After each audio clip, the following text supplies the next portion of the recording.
Hello, everyone, and welcome back to the Tales of Ammriel Campaign 1.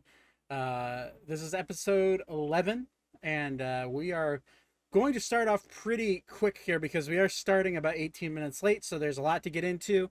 If you want to go check out the podcasts and all that stuff, that should be posted tomorrow at 5:30 p.m. Eastern Time. That is Monday, every Monday at 5:30 p.m. Eastern Time, as well as the YouTube channel will have this full recording sitting there. So, let me turn on my things. Alexa, turn on neons. Shuffling songs by Alexa, no. Alexa, turn on neons. Motherfucker. Am I gonna have to do this myself? Alexa. Whatever. I'm gonna do it myself. This is what we get for having technology, folks. All right, there we go.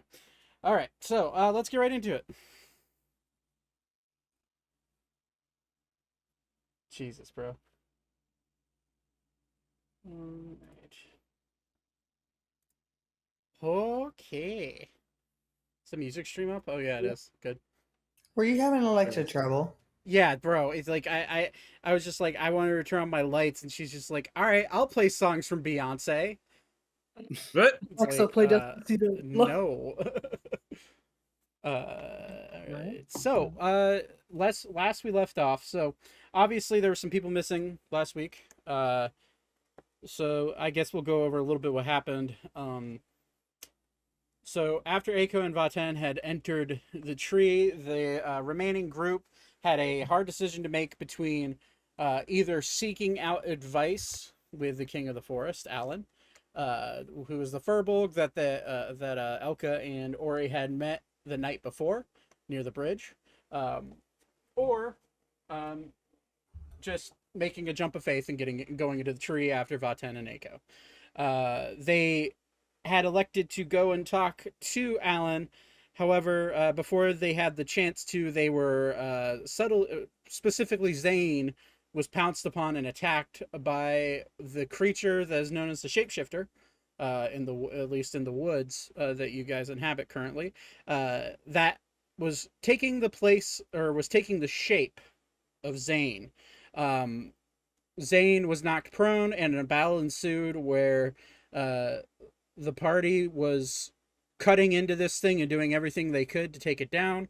Eventually, uh, the creature successfully dominated person, cast a dominate person on Zane and was dragging him away against Zane's will. That is where a form of nullification magic came through the area and knocked Zane out of his trance. And suddenly Alan, the king of the forest, uh, showed up and basically saved Zane from being taken away to whatever shapeshifter wanted to take him. Um, the creature itself was ensnared in Alan's earth bind trap, and it then in turn tried to dimension door away, cutting off its legs because it was caught by Alan's trap. Uh,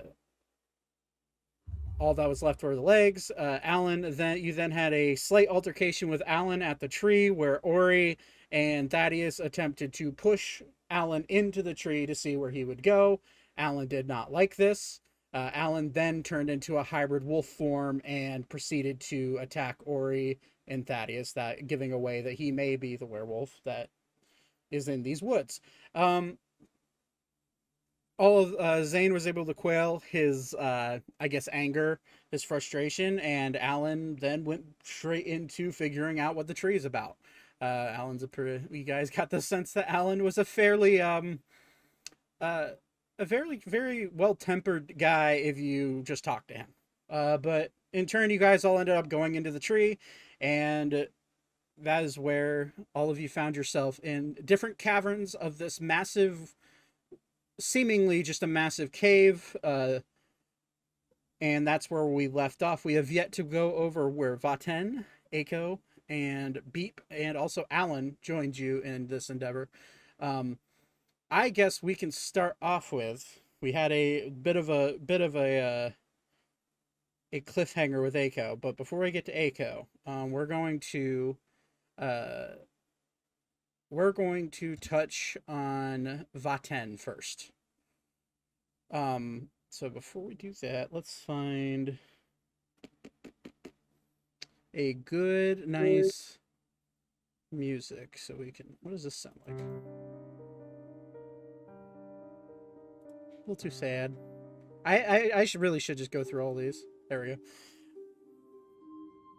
All right, Vaten, you last we left off with you, you were falling endlessly, and you had grabbed onto the feet of your wildfire spirit, and you're gliding down on your, which is basically some sort like a small little fire newt dragon thing, salamander.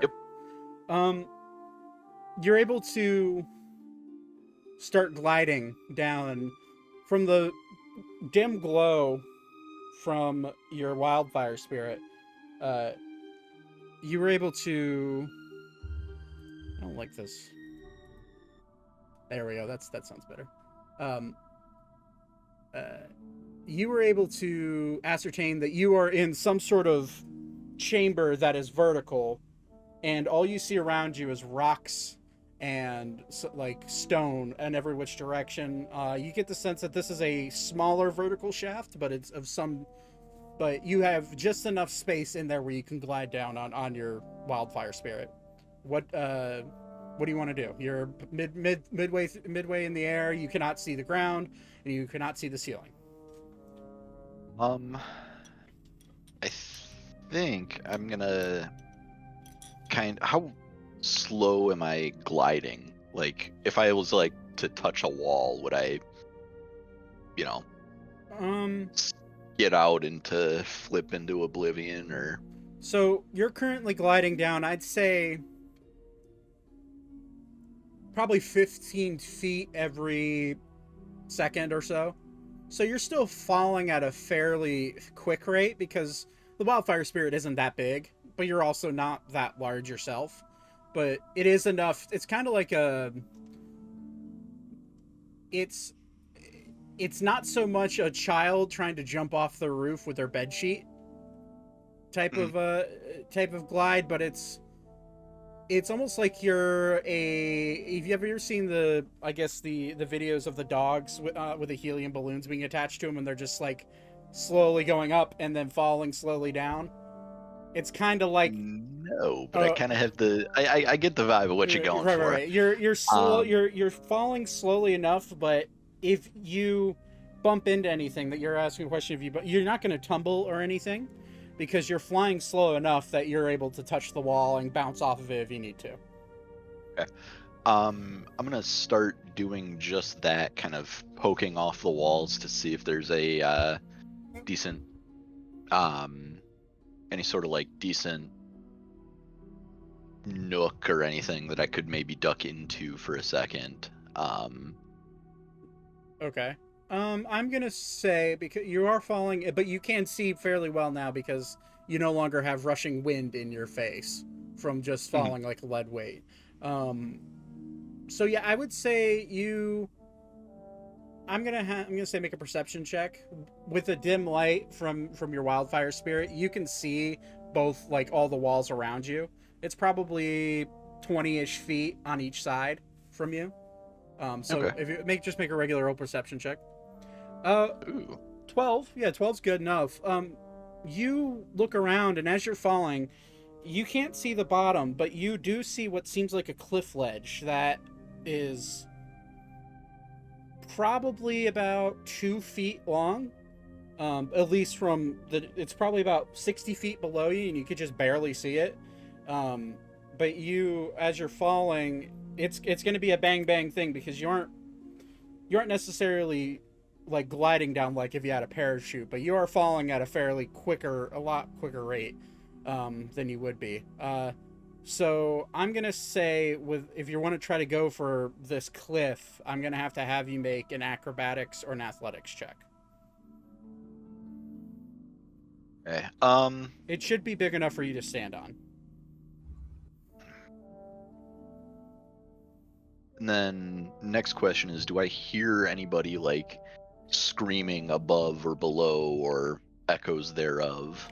Do I hear anything in the I'm gonna say even with a 12 perception, just going off your previous roll, Mhm. you don't hear anything. In fact, it's almost dead quiet. The only thing you hear is the slight humming of the fire coming off of your wildfire spirit, which is already kind of a quiet burn itself. But that's pretty much the only thing you hear. You also hear like it's almost as it's so quiet that you can hear each subtle movement you make with your body. You get the sense you're pretty much alone in whatever chamber you're in. Okay. Then yeah, I'm gonna make a stab for the whatchamacallit, um, the ledge there. Natural 20. I'll take it. So yeah, you're easily able to uh, glide over enough on your wildfire spirit that you're able to basically brace yourself along the wall and scrape down the wall. But because of your armor of your natural armor of being a lizard folk, you really don't feel it. And plus, whatever armor you have on your chest, it's getting a little dinged up and scratched as you go down. But as you go down, you don't take any damage, and you land perfectly fine on this ledge. As you land on this ledge, you don't have dark vision, do you? I do have goggles of dark vision. I forgot Care about of our those. care of our friendly artificer. I forgot about those. So yeah, as you land on this ledge, you actually have found yourself in the mouth of a fairly large cave entrance. Interesting. Then what I would like to do, would be to take a torch out of my bag. Okay. I'm going to light it and then just drop it down the, helps if I don't accidentally mute myself.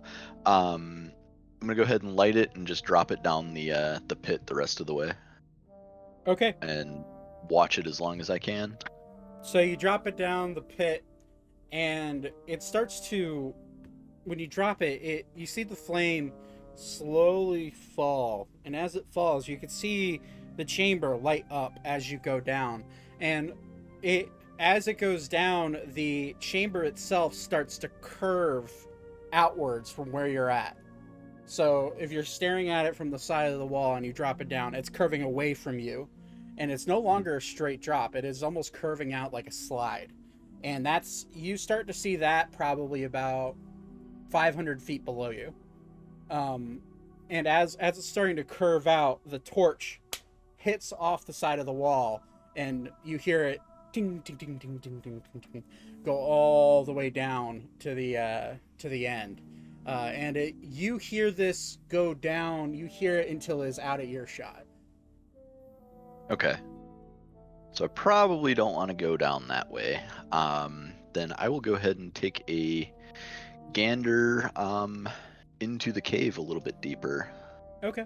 Yeah, as you walk in, you have found yourself not in a cave, but in another chamber. There's another tunnel of sorts.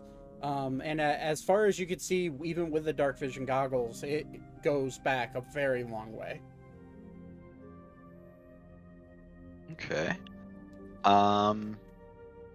Then I'm going to look around. Nothing on the walls, I'm guessing. How long has my spirit been active for? I'm going to say at this point it's been active for 10 minutes. Okay. So I'm going to send it kind of wide along one wall, and I will take myself kind of along the other wall. Basically using it as bait. Okay.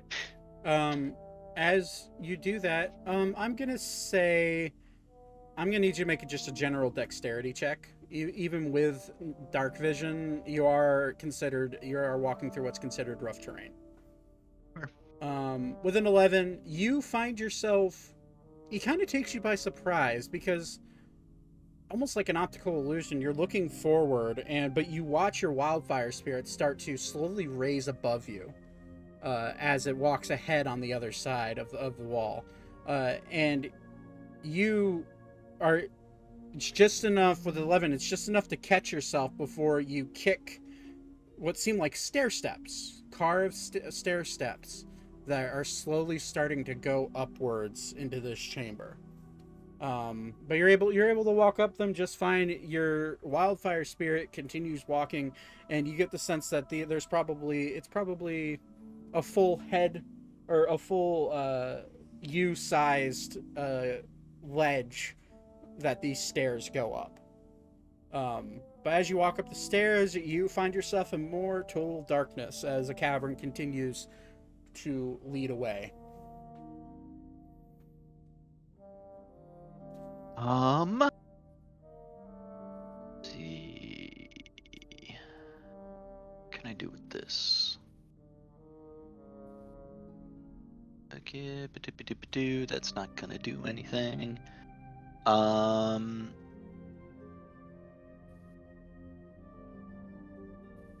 Okay, I'm gonna kind of reach down, pick up a pebble or something, Okay.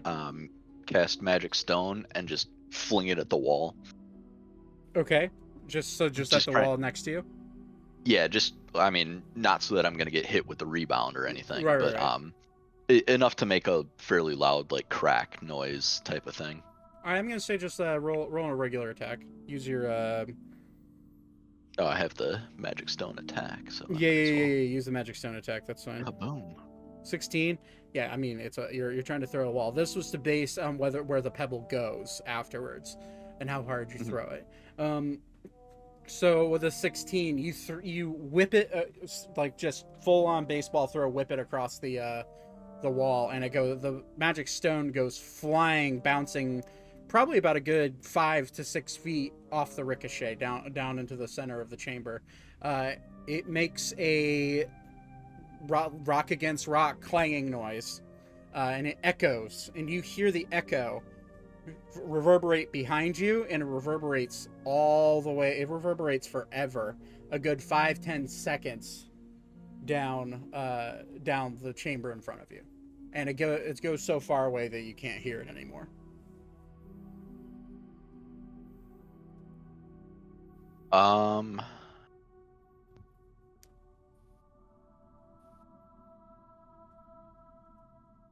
Meeny, miny, mo. Treacherous drop or unknown cavern. This is Yeah. We're going back for the treacherous drop, I think. Vaten isn't normally one to speak to himself, but he's a little freaked out right now, so he's gonna kind of, in the general direction of his wildfire spirit, go, come. If there are others, they more likely children would not have been able to find the ledge. okay. Come. So your And I'll little wildfire spirit just immediately turns around, looks at you, blinks once, and then just without making another sound, just goes back towards the ledge. Yep. And it gets so. Before we get back to the ledge, you do get to the stairs that you had climbed up, and as your wildfire spirit goes to walk down, it stumbles down the stairs, and you kind of watch its feet go out from underneath it as it walks down. That's interesting. I'm gonna take the butt of my spear, and kind of make sure to test each stair pretty heavily before I take a step onto it. Okay. The first stair that you put your the base of your staff in, you hear and smell this. Well, you smell this like rotting, like almost dead corpse smell. Definitely post-mortem smell. And as you put your staff down, you hear this with your dark vision, there is some form of liquid on these stairs that was not there when you first walked up them. Okay. Did it seem like does it seem like my beer is like being in a way? Is it like acidic or anything? Oh, Acidic. yeah, you get the sense that this is some sort of corrosive liquid, and it's starting to slowly not eat away at your staff, but you can start to see it like kind of bring up a little bit of smoke. Like it's a weird, and it smells awful, but it's some form of acidic compound that is slowly eating away at the wood on your staff. Okay. I am not happy about that, so I'm gonna pull it back. Take out my water skin. I assume I have. I didn't even think to look. Yeah, I do have a water skin. And then just kind of rinse it out.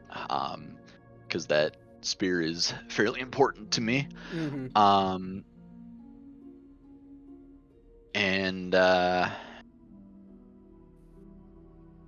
yeah, without a word, I'm gonna turn around and keep heading towards the into the cavern then. Okay. So you turn around. Your wildfire spirit did not take any damage whenever it stepped on this. And in fact, when it slipped, it went all the way to the bottom of the stairs. But it was able to catch it. It was able to catch itself with its wings, so it didn't take any damage. But as you turn around, it immediately realizes you're turning around, and it flaps its wings and goes over the stairs. That way, it doesn't touch whatever it touched. Yeah. Because it's is it telepathically linked to you? Is that how that works? It is. Because I know you can talk through it or send a message through it. Or no, not that. You can teleport people through it. I can teleport people through it, but I don't think it dexterity check, friendly to you and obeys your commands. It does not say anything like that. Okay. So either way, it sees its master turn around and start walking the other way. So without hesitation, it flaps its wings and goes up over the stone, seemingly to avoid whatever it stepped on. I'm going to say, as you walk away, you hear kind of like a sloshing sound. Like a... like come up behind, like slowly like inch its way like away from you towards the ledge as you walk away. Oh, like something moving, like a the liquidy opposite direction of you. Yes.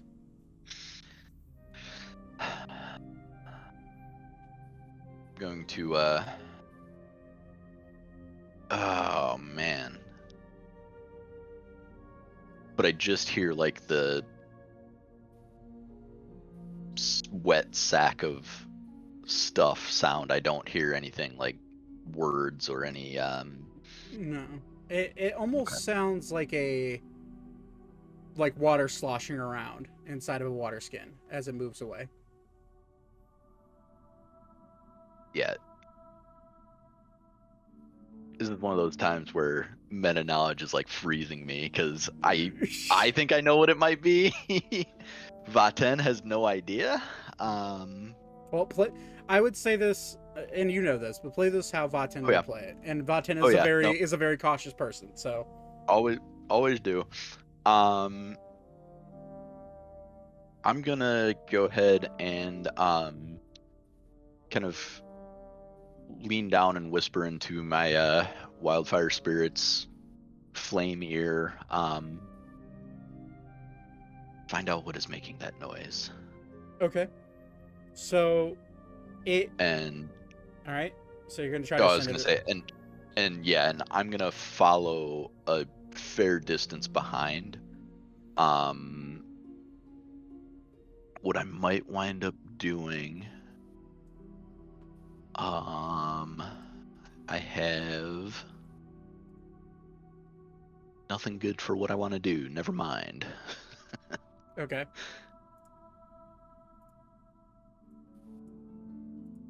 So, as your wildfire spirit kind of creeps along and gets to the edge of the stairs, and how far behind it are you following? Because you've just gotten back, you've turned around and probably gone about 10, 15 feet away from the stairs. You're you're so you're probably from the stairs right now. You're about 15 feet away. Do you want to slowly follow behind, just within 5 feet, or what do you want to do? I probably want to be maybe 20 feet behind. Let me double check that before I commit though. Yeah, probably about 20 feet behind it. Okay. So as your wildfire spirit makes its way to the stairs, it immediately the I don't know if wildfire spirits have a sense of smell. It doesn't say they don't. I'm just gonna say, for the sake of storytelling, Yeah. You don't smell it right away, being this far behind. But as your wildfire spirit creeps up to the stairs again, it now smells like burning flesh, um, and it is very rancid. And at this point, it's starting to a swift wind comes off the cavern from the mouth of the cave you've entered, and it sweeps up, and that smell comes rushing into your face 15, 20 feet back. You then hear, I'm gonna do me a favor and make a dexterity saving throw for your wildfire spirit. Oh, for the wildfire spirit. Yeah. Well. Oh, okay. That's apparently a thing. Like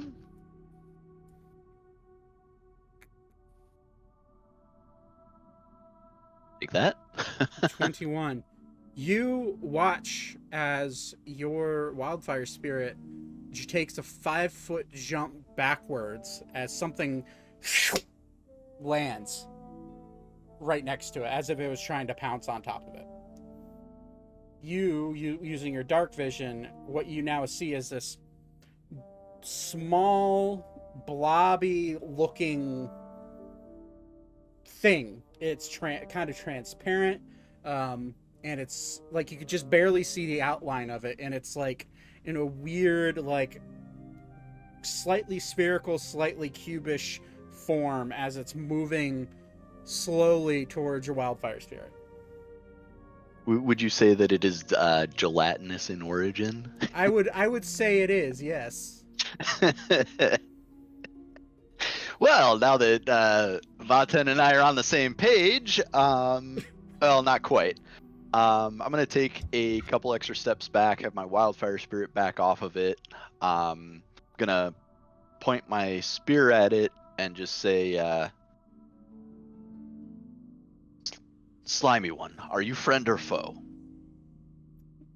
No response. It's just kind of swaying back and forth, slowly creeping towards your wildfire spirit.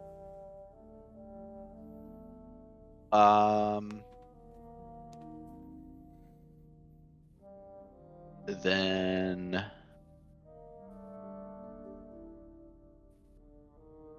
I'm gonna go ahead and have the wildfire spirit fling a flame seed at it. Okay. I'm going to say roll for an attack then. Ooh, 9. that wasn't great. 9 hits. Oh boy. So as it go and roll damage.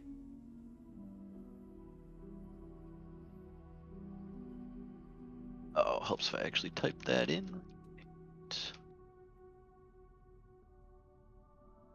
I'll take max damage on that.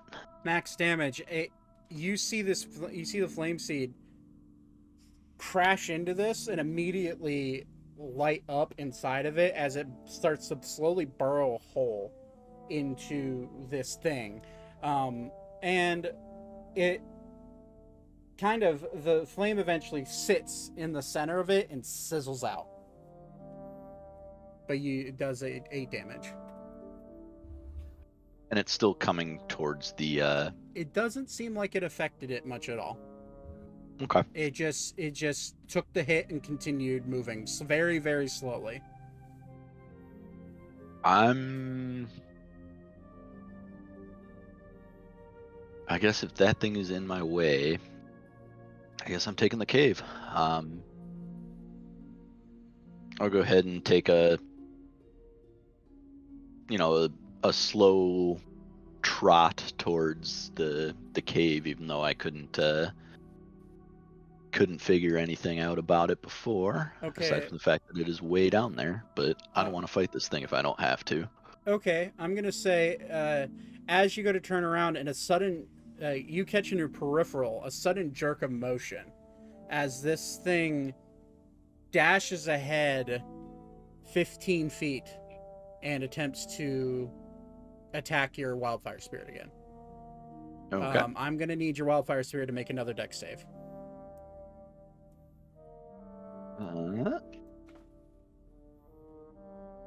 Nope, that wasn't right. 17. 17. So you're still good as it tries to rush forward very quickly. It's just a very sudden burst of speed, and then it just falls short of your wildfire spirit, and your wildfire spirit is able to jump away like it did before, and then it can, as your wildfire spirit jumps away, it then keeps up with you as you kind of briskly walk through the cave, and you turn around, and with your dark vision you just see that creature just slowly making its way, just quietly following you at a very slow pace. I'll look at my wildfire spirit and say, Newt, keep eyes on that. And just a look of acknowledgement from your wildfire spirit, and it kind of like looks behind its shoulder and just continues walking alongside you. You get the sense you can outwalk this thing just by walking at a normal pace. That's kind of what I got to, but I wasn't sure, and I'm not taking the chance to not have this thing watch my back for another 40 minutes or so. Right. So yeah, I will continue down the cave. Okay. So as you continue down the cave, you wind your way through darkness, and the cave is fairly straight. There's not a whole lot of bending, and not a lot. There's just a straight shot. And with your dark vision, as you get probably from the stairs a good 300 feet away from those stairs, you start to see and smell. You feel a breeze, a very slight breeze coming into your face from where you're facing, and you get this weird smell of like moisture, like a very long sitting moisture and like a mildew type of smell, as you make your way through there. And as you get just a little bit farther, with your dark vision, I believe with the goggles is 60 feet. I think you're right. 60 feet. With the goggles, you see it's almost blinding with the goggles on now, as this very bright, intense blue and gold light shoots into your eyes about 60 feet away. I will go ahead and tuck the goggles up into my turban, and keep making my way towards that light. Okay, so as you make your way into that area, you get to another mouth of a cave, and you find yourself staring down at a chamber that is easily thousands of feet wide. And you're looking down, and you see a tree with golden leaves and crystals, blue crystals coming out of the ground along the wall. And you're about, when you get to the mouth of the cave, you find yourself easily 200 feet up from the base of this chamber. I'm going to say when you get to the mouth there, make a perception check for me. 24. It's hard to see because of your because of where you're at. But with a 24, you kind of squint your eyes way down, and you see what looks to be two of your companions already there next to each other, leaning. As you look down more, you see this branching landscape of small little streams that are surrounding this tree. And as you look closer, you see Elka and Thaddeus sitting next to one of these streams, kind of just talking amongst themselves. But you are over 200 feet in the air, and away from them, you're every bit of 300 to 400 feet away.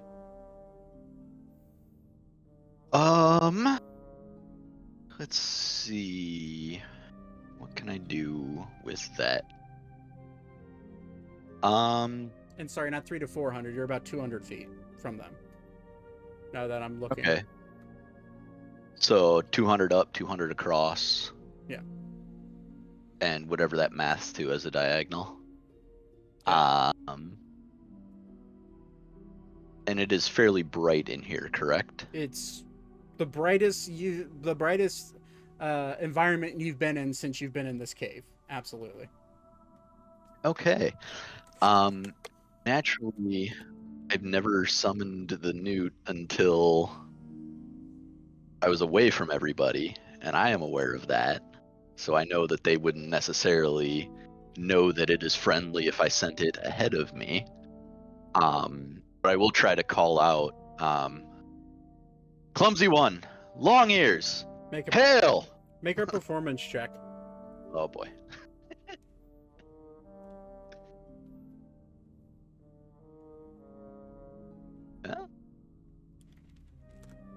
With the slight wind breeze, I'm gonna say, Elka, Thaddeus, make a perception check with disadvantage.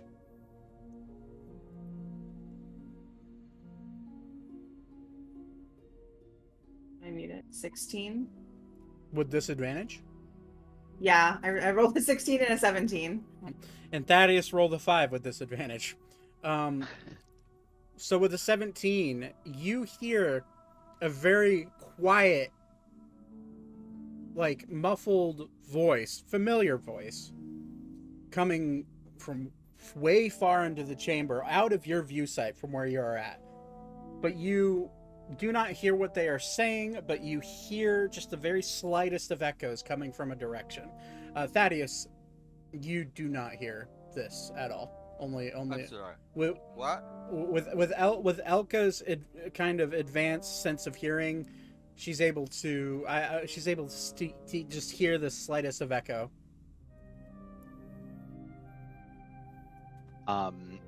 If it looks like they don't recognize, if they don't make any sort of definitive, like, oh hey, that's a something. Mm-hmm.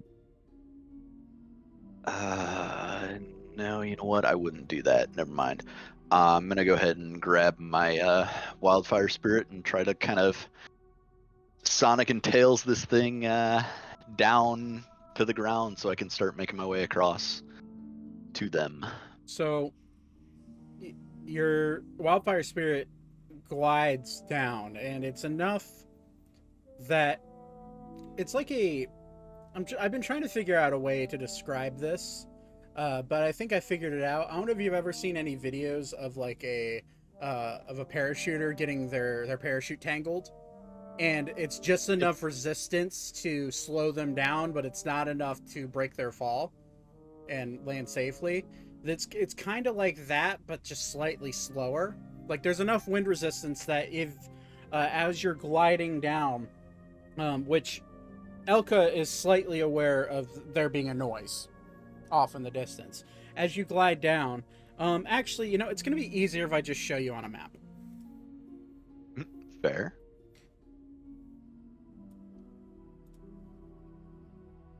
So, Where you are That coming is hard. from, is a.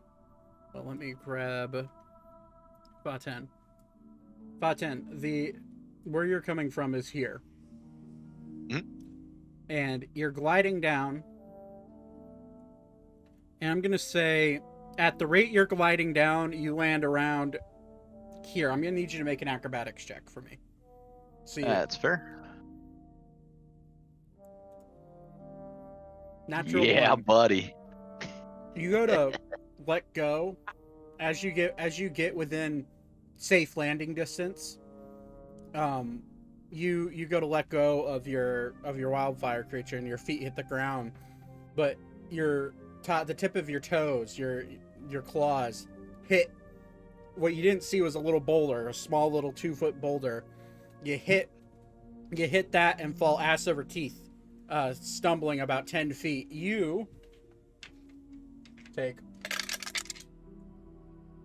4 points of bludgeoning damage as you take a nasty little fall. But you are now on the ground, and you are now within about 100 feet of your friends. Okay.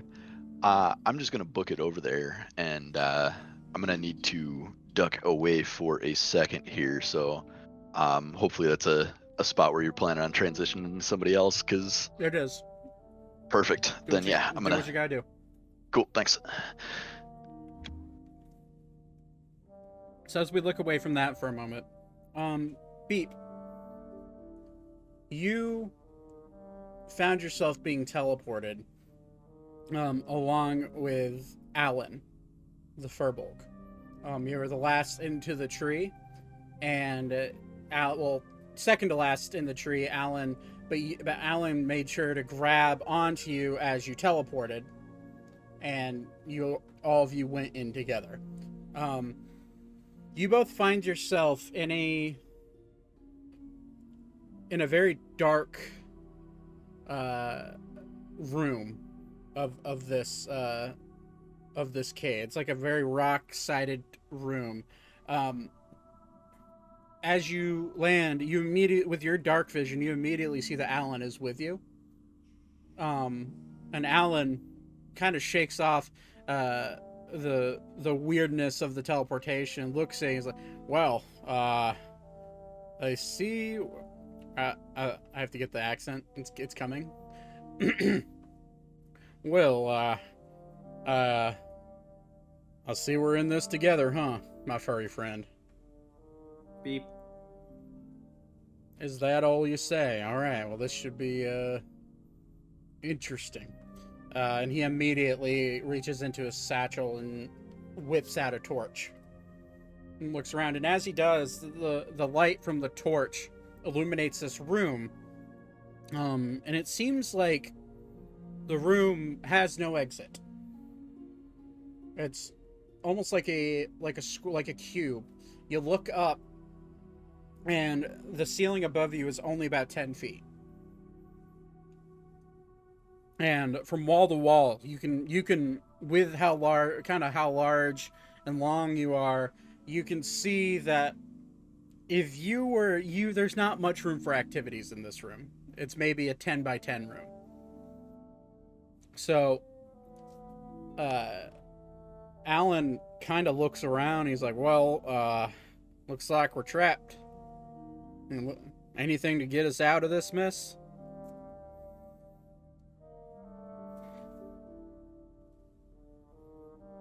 Looks right at you, Beep. One moment. Trying to figure out if I even have any idea.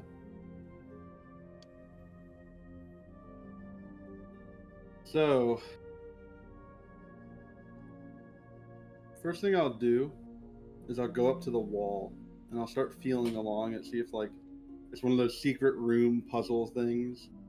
Okay. You gotta push in on a brick or something. I'm gonna have Alan, seeing you do this, is also gonna do it on the other side. And Alright. I'm gonna need you both. I'm gonna have you make an investigation check, and I'll have him make one. So 15 on his end.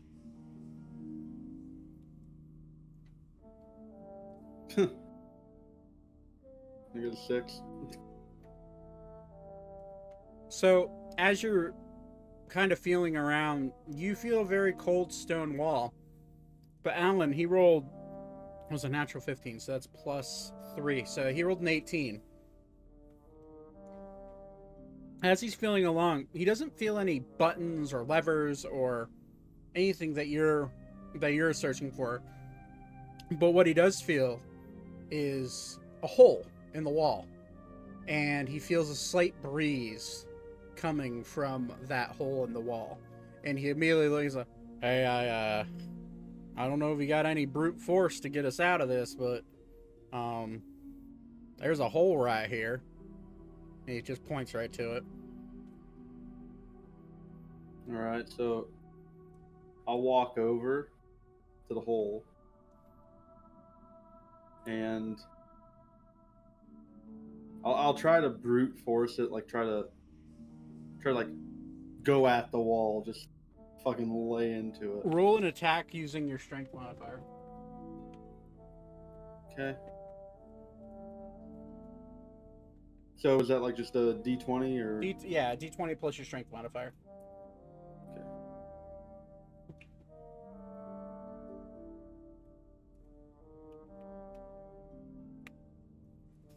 19. 19. You rush where you're trying to like shoulder first into the wall. Yeah. Shoulder first into the wall with a 19, and you smack into the wall, and you do feel a little bit of give from the rock when you hit it, but you immediately bounce off, and you take 1 point of bludgeoning damage Oh boy. as you bounce off the wall. I'm hurting. But Eustace like, all right, that might not work out the best. And you see, he's like, let me see if I can do something. And because he does notice like the slight give from the rock, and you see him kind of stand up straight, and then you slowly watch his form go from which he's already fairly tall. He's about 7 feet tall. You see his back start to like elongate, and his hands turn into claws, and you see his face go from a more humanoid furbolg face that you've seen before, starts to turn into a very short, snubby snout, and he starts getting this blackish fur come growing all over his face, and he's like, oh, all right, I guess maybe a hybrid form will work. Don't worry, I can control this much. And he's going to full-blown punch the wall as hard as he can. That is, so I'm going to make an attack using his strength modifier, which is a +7, +9 in his hybrid, sorry. So what is that number? Is that a 20? So he rolled 21. So as you watch him punch the wall really, really, really, really hard, and you watch the stone crack, like kind of splinter and crack out in different areas, and you now see that this wall is made out of a very flimsy rock, almost like a shale or like a flint. And as he punches it, it starts to crumble a little bit, but he does hurt his hand when he does this.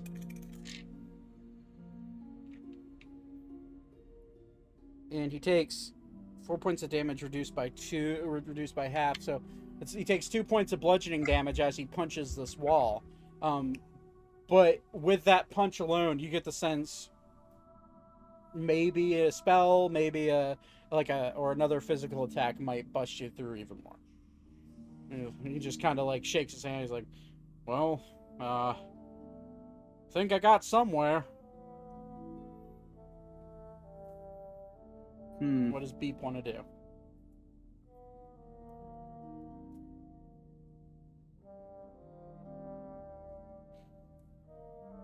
Guessing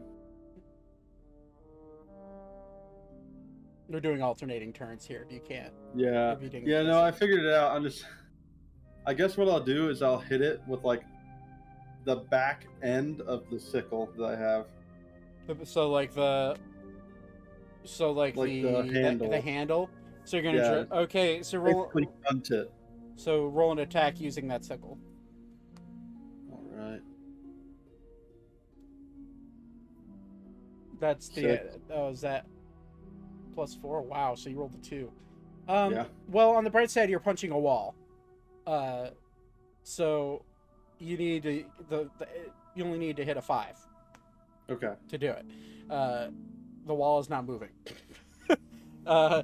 So you hammer onto it. Go and roll. I'm gonna say roll damage because this matters on what happens next. Right.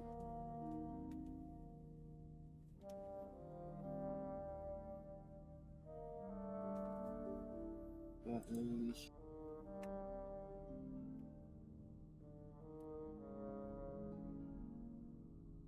4.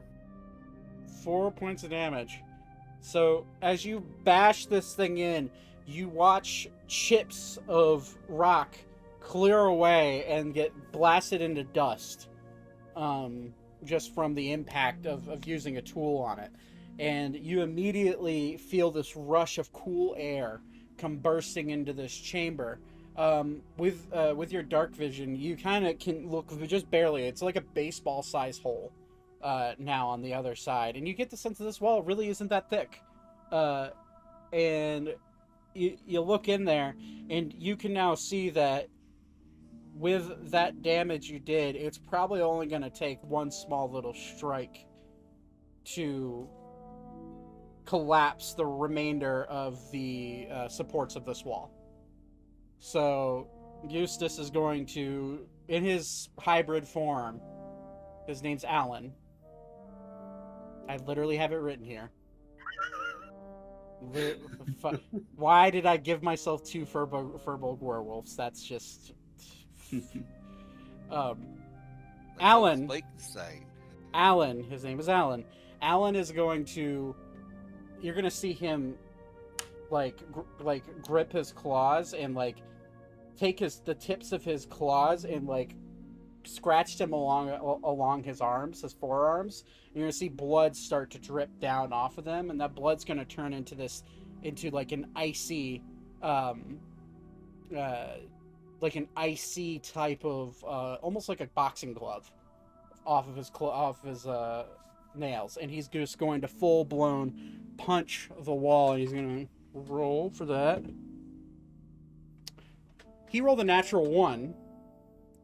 So as he goes to punch through it, he trips and he smacks his head off of the wall and falls face first, and all the weight of Eustace going into this wall collapses the wall in front of you, and you just see, and all of a sudden you start to feel this rumbling from this room you're in, and you get the sense that you might need to get the fuck out.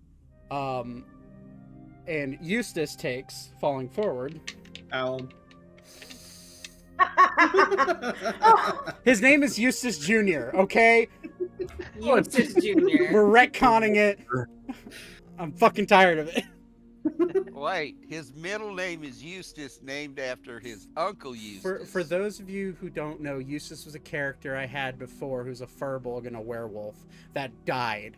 And now I gave myself another Furbolg. Allegedly. He died. He's fucking dead, alright? Allegedly. I don't believe you. Okay. Alan takes 8 points of damage, reduced to half, because he takes half bludgeoning and slashing and piercing damage. Does he take half damage because Eustace got the other half? No, it's because he's a werewolf hybrid. Fuck you. Eustace somewhere just what the fuck? Eustace in his grave is just like, that motherfucker. Alan falls forward and all of a sudden the oh boy, Beep, you look up and the ceiling of this room that you're in is starting to slowly shake, because of the collapsing of this wall. I'm going to need to make Eustace. Alan. His name is Alan. I'm just ignore me if I call him Eustace. We will not. I'm not going to. Alan.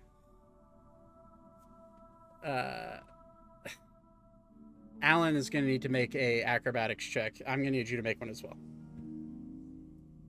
Oh, Oh, he rolled a 13, so he's not doing much better.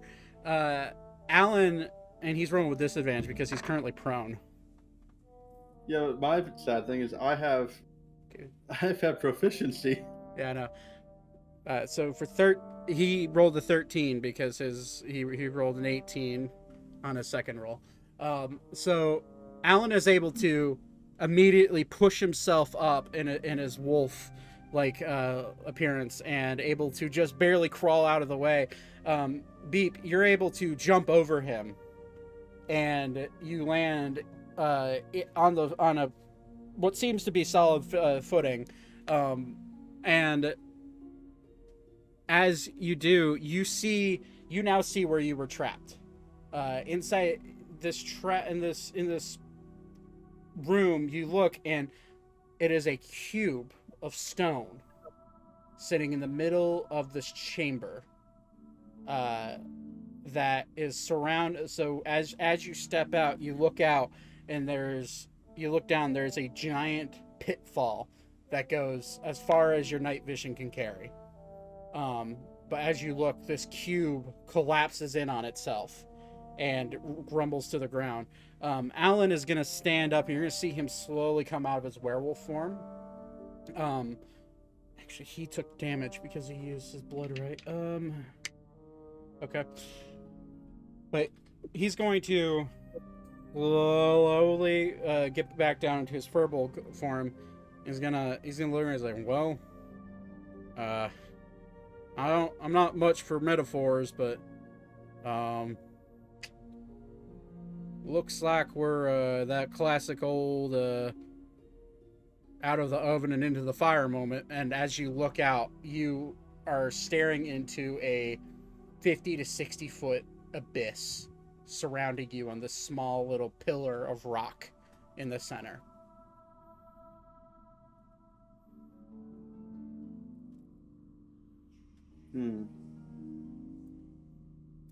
So I'm going to take one little copper coin, and I'm going to cast light on it.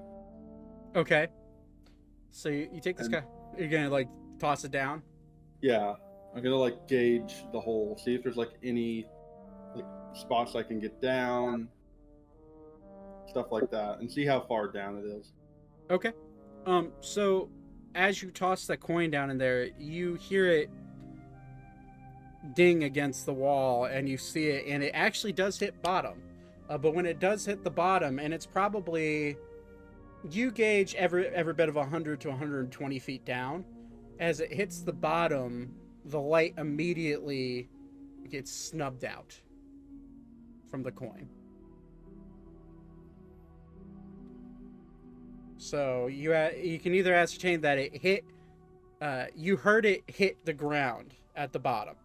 You saw it bounce, and as it bounced, the light got snuffed out for some reason. Something made it. Maybe if you want to try, if you now, you said Alan's going to be like, well, looks like we might need to do something about this. And he starts looking around. He's going to make a perception check to see if he can see if there's any way of making it off this. So you see your coin disappear. What do you want to do? I want to also look around and see if there's a gap in the wall that maybe we can go through or something. I'm gonna say roll perception. Okay. Natural 20. Nice. As you're looking down on this pillar, you do see stair steps going down the side, and they're Uh, Alan rolled a 15 plus 2, so that's 17. He also sees these and he immediately starts to walk. He's like, well, I'd say you're the lighter person in this duo. Would you like to go down these first? I'll make sure to, if you fall, I'll cast Feather Falling on you, so that way you won't perish. Beep. But it's up to you. I think this is the only option we got. Beep. So An affirmative. Beep. cool. So you're gonna walk down the stairs then. So Yeah. you see these stairs. They're very narrow and they spiral all the way down to the bottom. And with your dark vision, you're able to look, and as you're getting closer, you see at the base of this flooring, the stairs hold your weight just fine. And they're all carved out of stone. And as you look at the bottom, you see something move. Relatively large move at the base. You're probably about 40 feet up.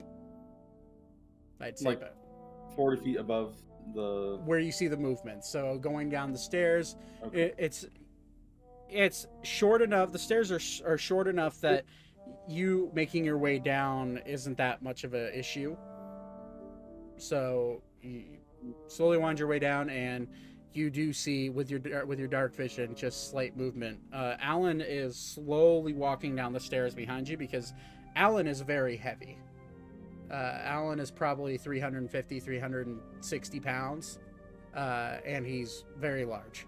And he's taking each step down, and you hear a crash about 20 feet above you as Alan's heel has gone through one of the rock staircases or stairs, and I'm gonna need him to roll a dex check for me.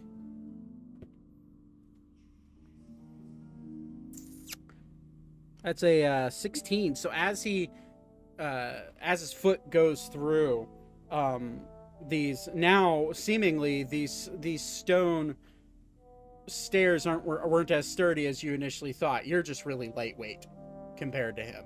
And as his foot goes through, he falls backwards. He's able to catch himself, but as he puts his hand down on the stairs, his hand slips and like knocks rock off down to the bottom. And you hear this crashing at the bottom, and all of a sudden there's this low guttural growl come rolling through from the bottom.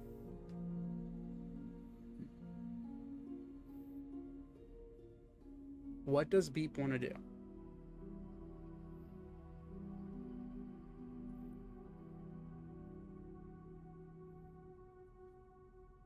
Now, in terms of range, where am I hearing that growl from?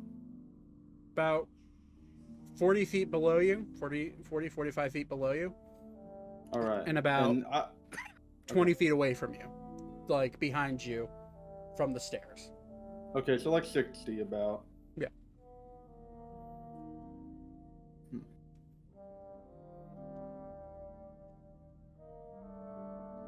So do I kind of see it at all? Because like that's like the very edge of like dark vision. Make a perception check with disadvantage.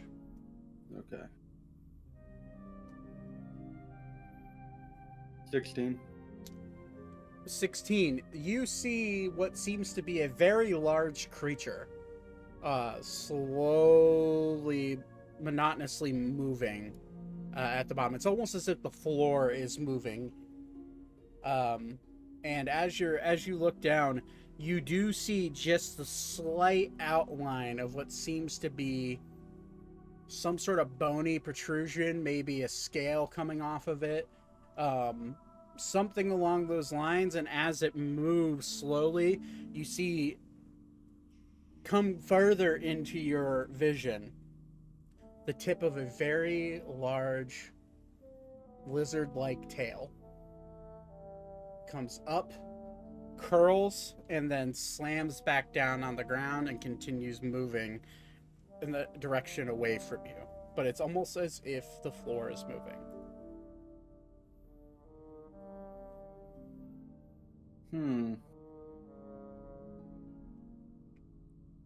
Is it still within 60 feet? It is now.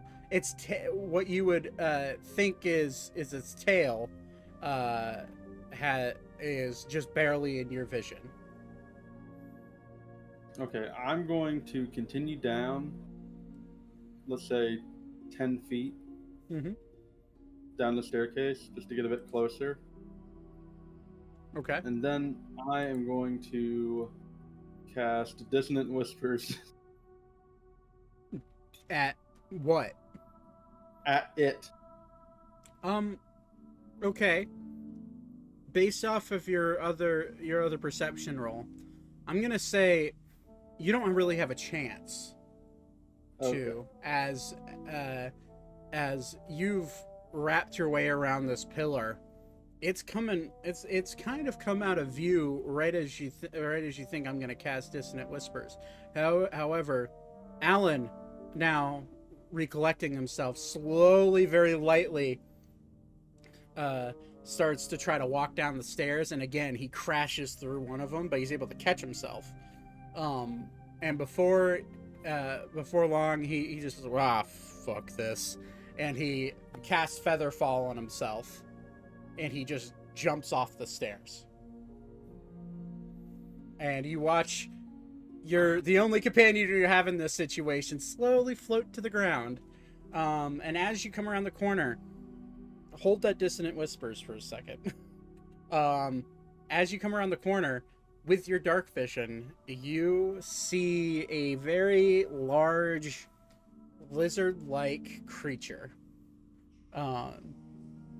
slowly lumbering into a very large chamber, like tunnel, at the base of this, whatever this pit is.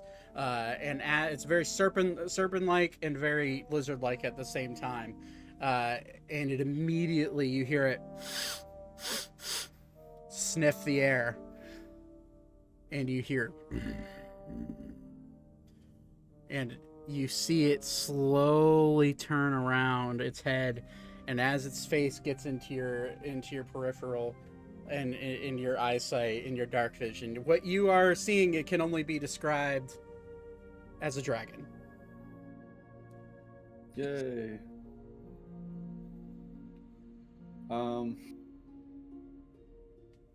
So that tunnel that it was going towards, do I have any knowledge of that tunnel? Is it completely dark? With your dark, it's out of your dark. All you can see is the mouth of it from where you're at. As you make your way down, Alan also sees what this is and is now going to attempt to go the opposite direction around towards you now that he's safely landed on the ground with Featherfall. And he's gonna, we're gonna make him make a stealth check, and we're gonna see if Senior Flesh Ripper is gonna see him. Okay, that's enough. He rolled a 12, which is 15 for him on stealth. Or no, sorry, 14. What's Dragon's perception? Dragon's perception is shit apparently, because that's a 3. So yeah, Alan's able to sneak away very quietly and come towards you. He's like, all right. In a very whispered voice, he's like, all right. As you can see, we don't want to mess with that. Yeah. So I will also enter stealth with 20. Easy. And you see this dragon turn around, and kind of, you see a puff of smoke come out of its nostrils. And it just slowly, from where it slowly turned around to look, it just slowly turns its head back and starts boom, boom, boom, walking down the tunnel away from you guys. And Alan just crouches down, because you are quite shorter than him. All right. I've gotten a good look around this chamber, and That is the only tunnel out of this place. Unless we want to climb up these walls and risk that. But our only options are wall and into the unknown, or dragon. And you start to see his hands start to slowly shake a little bit. And he's this decision is up to you.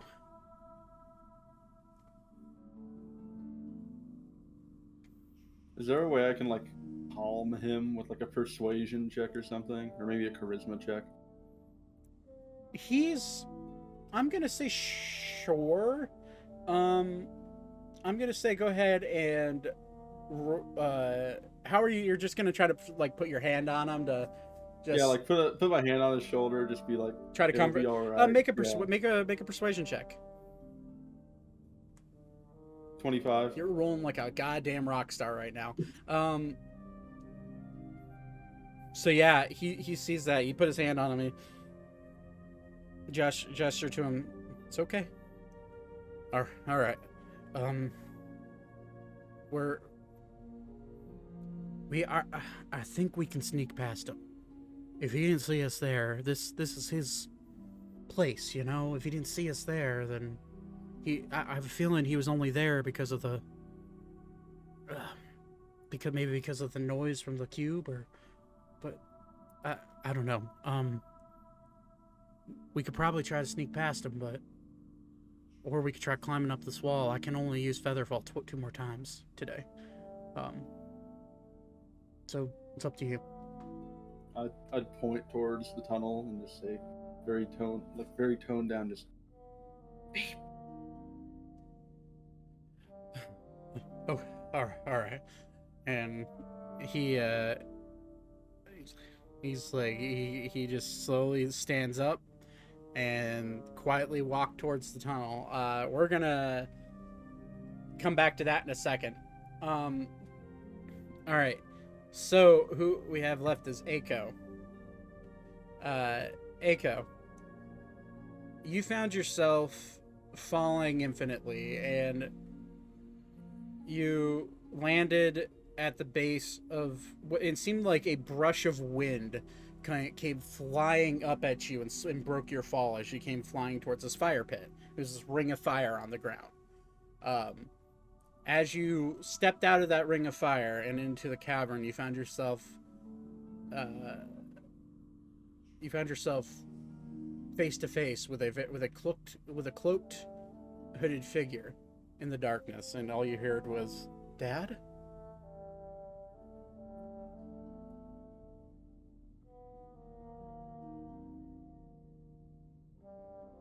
Yes?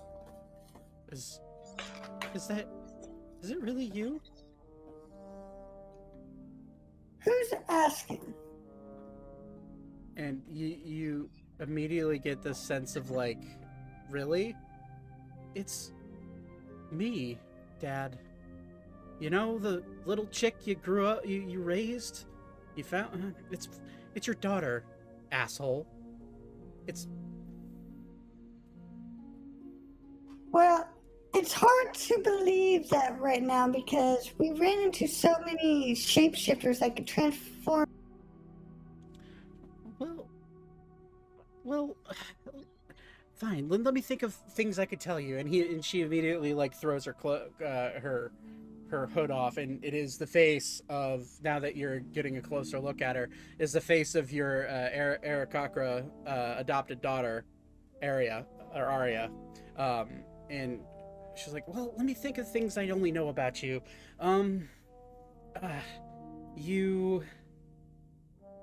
You really don't like sweet things a whole lot. Let's see here. You saved me when I was just a little hatchling. Remember that? Along with Aragon. Where's Aragon, by the way? I don't know. I don't know how else to prove it to you, Dad.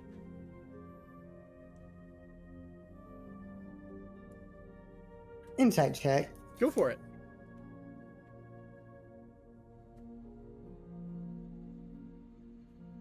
$17. This person is doing everything in its power to tell you the absolute truth.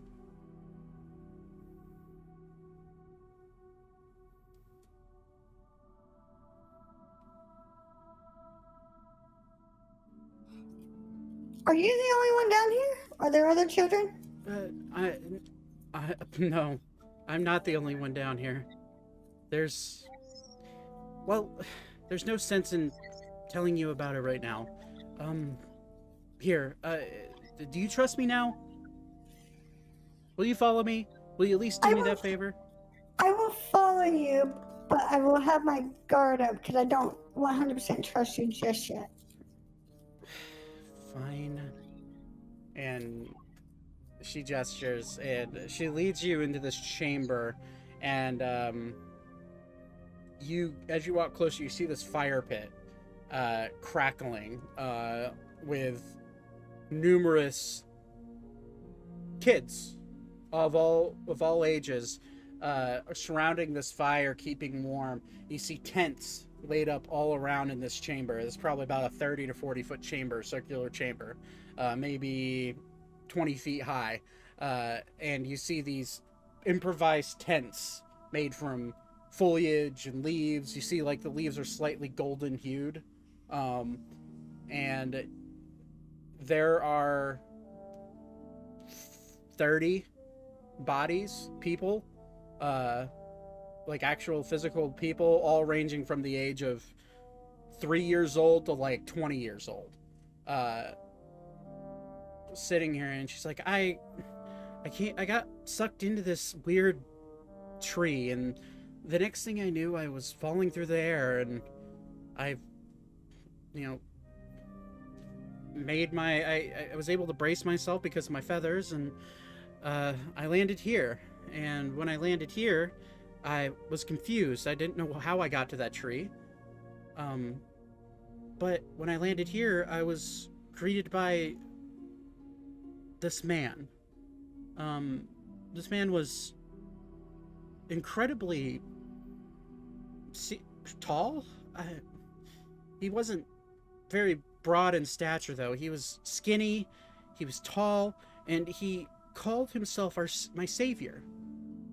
And me being me, I told him that there's no such thing as a savior. And I asked him who he was, and he wouldn't tell me. And I then blacked out, and that's when I woke up in this chamber. And I found myself surrounded by people of all ages, kids primarily, and all of them were very confused. And so I decided that there really isn't much for me to do other than figure out how to get out of here and hopefully help these kids. And I've been doing that the last 2 months. And within the last 2 months, anytime a kid would show up just like I did, I would guide them here and make sure that they'd be fed and, kept warm and had a place to sleep at night. And then now you show up. Dad, what's going on? Well, I'm trying to figure that out too. But who was the first child here? Oh, at least in this camp, the oldest is over here, and she points you into the direction of a kind of tall, younger looking man, probably in his 20s, early 20s, slightly longer beard, human. He has dark black hair with a dark black beard, and she's just like, it's probably Josiah, I think, but let me introduce you. And she waves you over, and she's like, Josiah, I don't know how to say this, but my dad is here. Do you want to talk to him? And you see this as he stands up, he's very tall. He's, compared to you, he's like 6.5 feet tall. And he stands up, and he's broadly built. And he's like, well, hello there. Nice to meet you. I'm Josiah. I've been here for a long time. So I guess ask away. I mean, I've been here the longest, at least in this camp.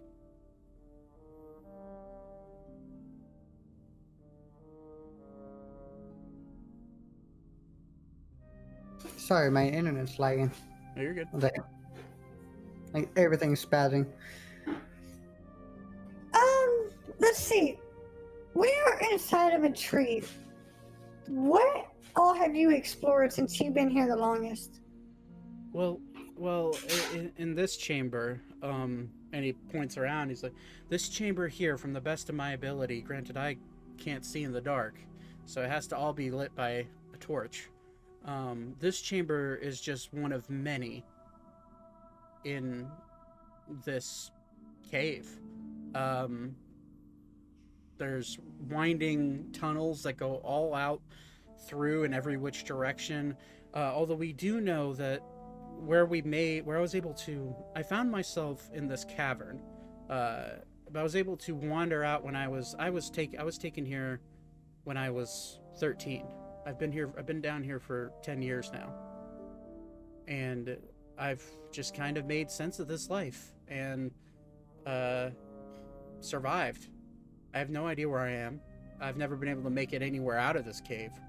But I did find myself in this giant chamber, much like this one that we're in. And as you look around out into the greater chamber, this chamber is, as far as the eye can see, even with your dark vision, you can't see to the end of this chamber. It's just darkness. And you do see slight crystalline glow coming from the walls. And he points in the direction that you came from. He's like, that's where all the kids come from.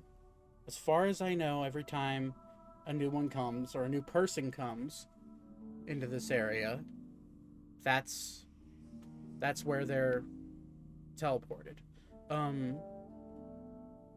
You're the first adult to come through the tree. And that's what I remember the best, is there's this just clearing in the middle of the woods, and I saw this tree, and I was young, and I didn't know any better, and I just wanted to climb the tree. I had this weird sense of adventure whenever I got close to it, and as soon as I touched it, I found myself here. But if you go that way, and he points more to the right of the like little ring of fire that you came from. If you go that way, there's this giant lake. That's where we get all of our drinking water. We have to boil it, and there's also a slight stream. There's a stream that, if you go this way and he points to the left, there's a giant tree that has golden leaves. And this chamber is brilliant. And there's this stream coming in and out, weaving around this tree. And every time we drink that water, which it scared me, but when I drink that water, it healed my injuries. And I don't know why that's the case. I couldn't tell you why that's the case. But either way, I don't know. That's how we've been able. That's how I made my hut here. I figured this would be the best safe spot to make a camp, and ever since then, more and more kids started coming in. Some my age, some much younger, some even older than me. But I've been here 10 years. I don't know if any other people have come here before me, but they've never showed up in my camp. Other than you, of course. So, if it's mainly dark here, how are you able to tell how long you've been here? I was born with a really strange brain. I count the days, I count the minutes, and I count the hours.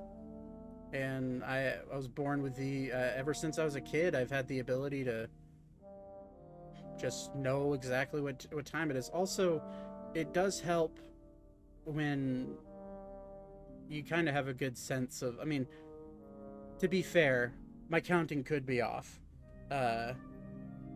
But as far as I know, I've been here for around 10 years. So either way, yeah, I don't know what else to say. It's I'd say I'm glad you found your daughter, but how do we get out of this mess? And I've been all around these caves, and I'm afraid to go much deeper than I have. Especially when, as you can see, and he points around, there's kids that are 7, 6, 8 years old. There's actually a toddler that is just barely over the age of 2 that has somehow made its way down in here.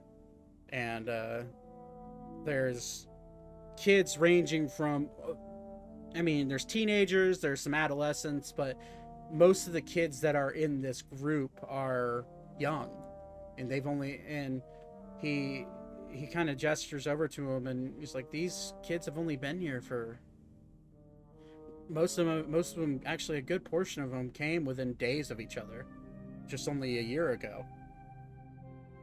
And now they're here, and I don't know why they're here. I don't know how they got here.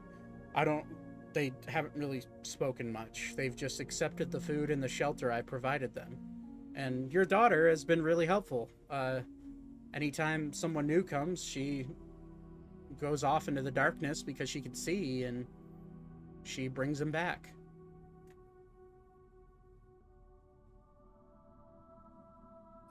Alrighty, well, give me a few minutes. I want to look around, and then I might be back to ask you some more questions.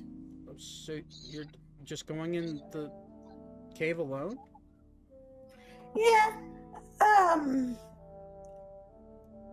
Yeah. And you see, I'm stupid like that. you see Arya like kind of like cross her arms, and she just like shrugs her shoulders.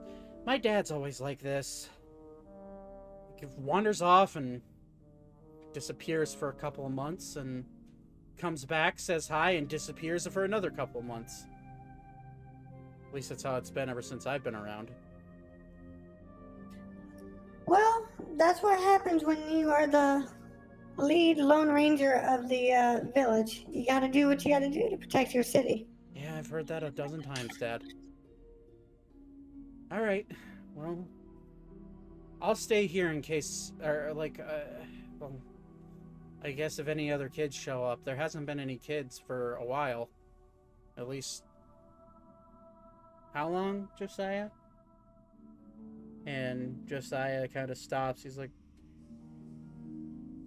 probably 8 days since there's been a kid disappearing. Or a kid showing up here. But he hasn't really talked to us, and he kind of points at him. It's like, he hasn't even told us his name, really.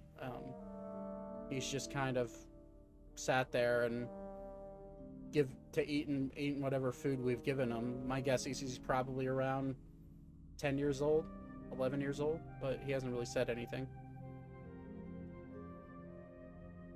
But I guess you're welcome to search around if you're a ranger and that's your job. I mean, I suppose that my own father was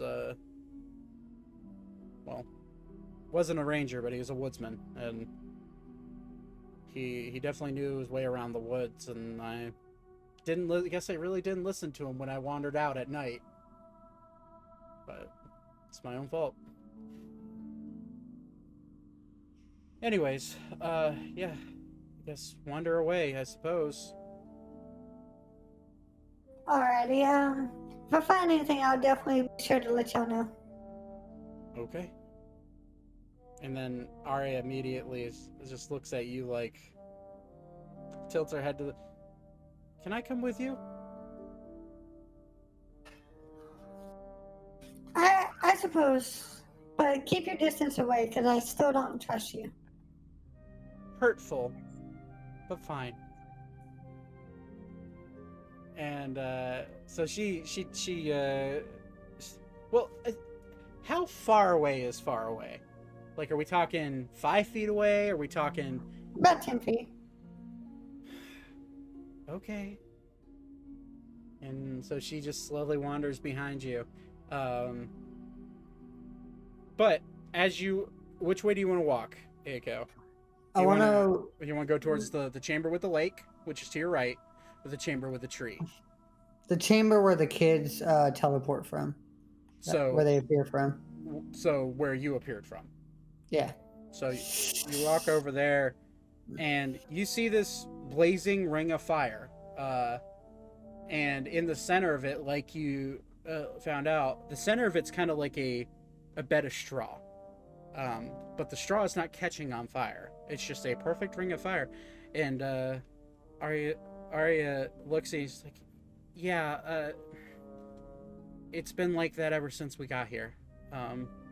For some reason, this ring of flame doesn't catch anything else on fire, nor does it ever go out. This is the only source of light other than the actual fire that Josiah made. It's the only source of light in here other than the odd crystal popping out of the ceiling that glows a little bit. Yeah, I don't know. But is there anything you want to look at in this chamber? Just if I recall, didn't someone give me a sending stone? Yes, you have a sending stone that didn't seemingly, which you didn't realize this, seemingly didn't work whenever Zane attempted to contact you. Okay, so that was last session. This would be 2 sessions ago, which takes place in the same day.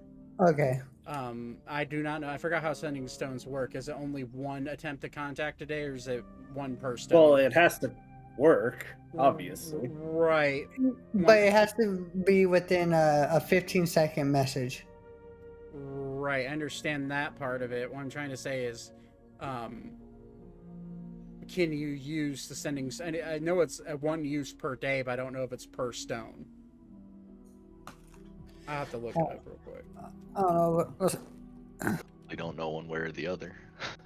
So since you didn't allow it to work, I would assume it's still usable. That's because it's once per dawn. sending stones come in pairs with each stone carved to match. So while you touch one stone, you could use an action to cast sending spell from it. So you get a use per stone. So per long rest or per day. So the only thing that disables them is if they hit a any sort of anti-magic barrier, or anti-communication barrier, or if the stone is physically destroyed, then the other stone becomes non-magical. So none of that has happened. So yeah, you could use that sending stone if you want to try to contact whoever's holding it. Yeah, I wanna whip out this sending stone and I wanna send a message. Okay, I'm gonna limit you to 15 words instead of 15 seconds, because that's more fun. Choose your words carefully.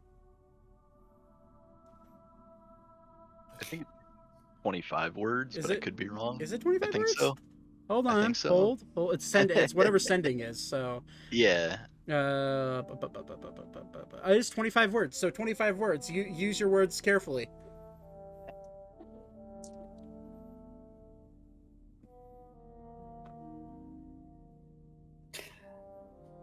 I just want to. He's writing it. He's writing it down.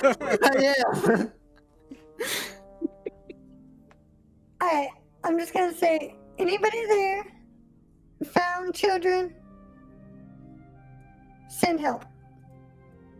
Okay. Zane, Yes. roll a D100 for me. Oh, Jesus. Okay.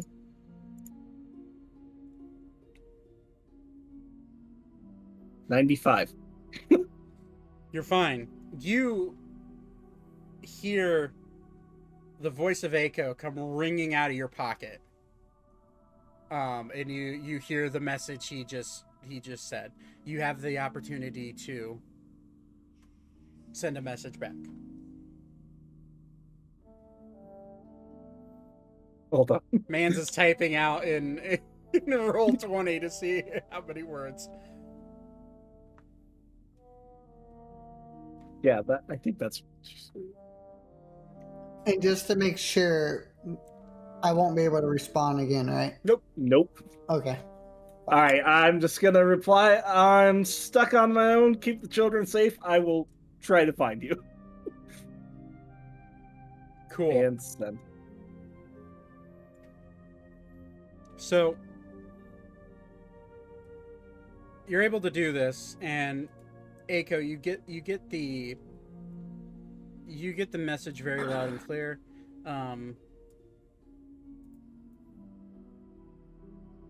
But now it's up to you. What do you want to do?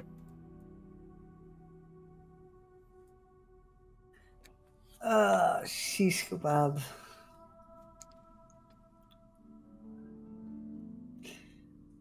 Alright, this is gonna be a dumb move. I wanna go to the lake and I wanna jump in it and see use my dark vision to see if I see the bottom. If there's anything at the bottom. So you have to travel your way to this lake. So Okay. the lake is through a tunnel on the far end of the chamber you're in. A short tunnel, probably about 100 feet, and then you go into another chamber that has this lake. So you head over there.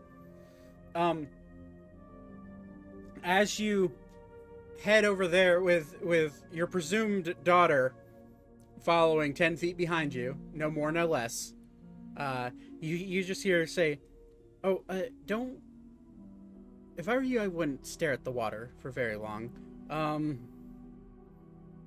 It kind of plays tricks on your mind if you aren't careful. And you just kind of keep walking. As you walk into this open chamber, hey Ori, are you there, buddy? You're muted. Yeah, what's kicking? Ori, Alara, you hear footsteps coming from the other end of the chamber you're currently sitting in. And I need you... What do you want to do? You hear footsteps, very faint footsteps. From what you can ascertain just from using your normal hearing, probably 2 sets coming your way. Demon, he'll throw an axe in that direction. Are we still like surrounded by that water? You're on like the I guess the shore or the lake side of it. So you're gonna throw axe in the general direction? Yeah, he's gonna be like demon and throw an axe. Oh god. And Lara's just gonna like stay next to his legs, like she's scared. She doesn't really understand. One of his hand axes. Oh, one of your okay. I'd say roll a ranged attack then. How far away? About from where you're at, probably 60 feet, 70 feet. What's the range on a hand axe? As far as you can throw it. Well, there's a range, right? I actually don't know if there's a range on hand axe being thrown. 20 to 60, if I recall correctly. Everything has a range. Fucking 5e.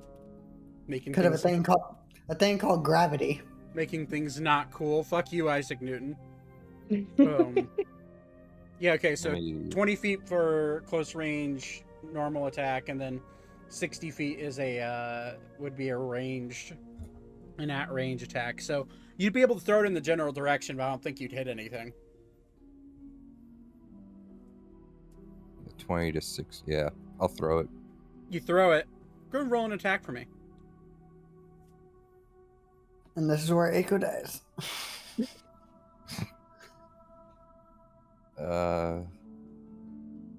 What is this again? +7. 13. 13. So you throw this hand axe as hard and as far as you can. And the axe, you hear it twirling through the air, but it lands just short and bounces on the ground and bounces against the wall on the far end of the chamber. Now, reminder, this chamber is completely lit because of all the crystal around it. Uh-huh. And it's just a slightly bluish, like, blue hue to it.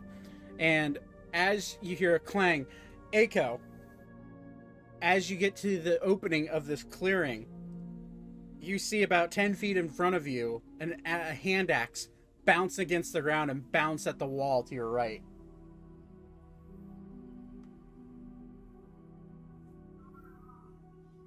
I'm gonna go up to it Okay. and I want to inspect it, see if I've seen this axe before. Do I see him?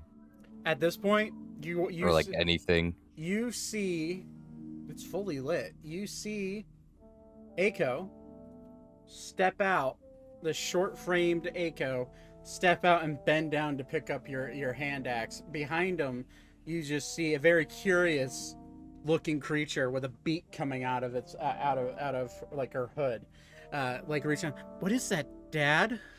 And you hear this. Or like squints. Lara's gonna be like, It's another little person. Look, it's in the little Gee. man's hood. Demon. Echo. Hey, And you see can I have that back? emerging from the it's lit. It's fully lit in here, but it is a dim light. You see emerging like from near the lake this 10-foot fully horned mammoth of a creature step out and like, can I have that back? He walks up to Echo. Like, you hand me that? Yeah, how'd you get here? And did you go through the portal, the same portal I did? Yeah, I got hit by the tree. Who's that? Oh, Hello. My name's Arya. I'm his daughter. Yeah. Daughter? Or he like squints. He's like, how old are you again? Like 2.5? You know. No. It's a baby Echo. like me. Oh, you're Do you talking. have any Oh, teeth? you're talking about him. He's like 40 something. He's kind of becoming an old man. You're an old man. You age beautifully. Oh, don't give him that much credit. And then she like brushes Eiko out of the way. She's just like, "Nice to meet you. My name is Arya." And she holds out her talon-like hands out to you. He'll shake. Yeah, he'll shake her hand. like, she doesn't have hands. Yeah, she does. Her- Air cockers do. They absolutely do. Wherever she used to grapple things. Yeah. Air cockers define all reason whenever you think of birds. All right, they're humanoids but with feathers. And bird faces. He'll grab her. He'll use his whole hand to shake. And she's like, "Secure? Wow." Nice to meet you. And he'll shake up and down. you just see she's fairly tall.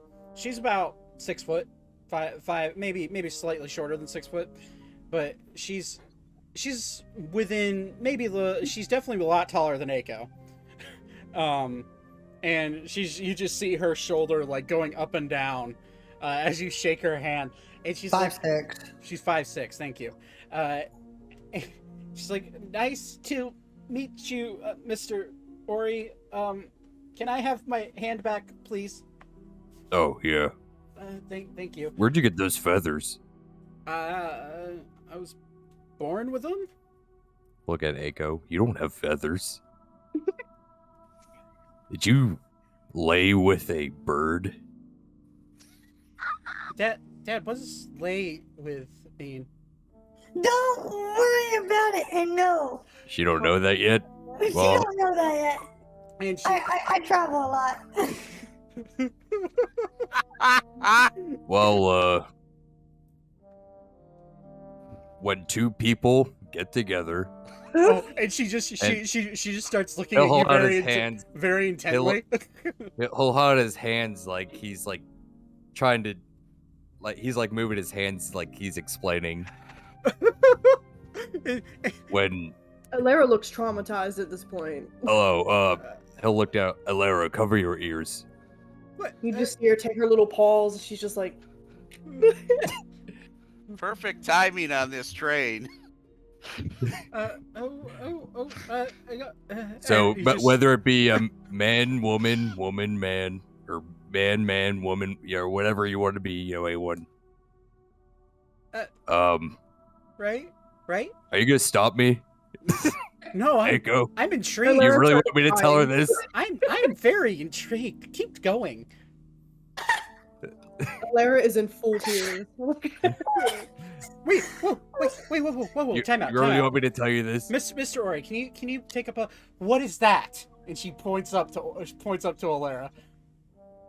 Who is that? Oh, this is Alara. This is Alara. He'll hold her out. I'm just gonna like uncover my ears, and she just looks up with those big ass yellow eyes, and she does the thing where she's like, and you see Arya just immediately just grab her, and she's like, "How old are you? Well, You're really I don't tiny." know. I'm not very smart. No, that's okay. Neither am I. What? Well, you're not smart either. No. Ori, she's dumb. Well, not that. Not, Oh, she gets it. She gets it right from her Well, old man. He'll pat Aiko right in the back. okay. Okay to not be very smart. Well, You're plenty smart, Alara. Look what all you've done. Yeah, I do get a lot of cheese from everyone everywhere we go. You got Speaking so of much which, cheese. we were looking for cheese in this water, and it was down there in the bottom, but then I couldn't get to it, and then Ori swam down there, and he said he saw his brothers and everything. It's like some magical water. I don't but want it to talk didn't have about it. cheese. Yes, I know about that water. It seems to show you what you want the most. But you're really adorable, Well, that's fucked up. and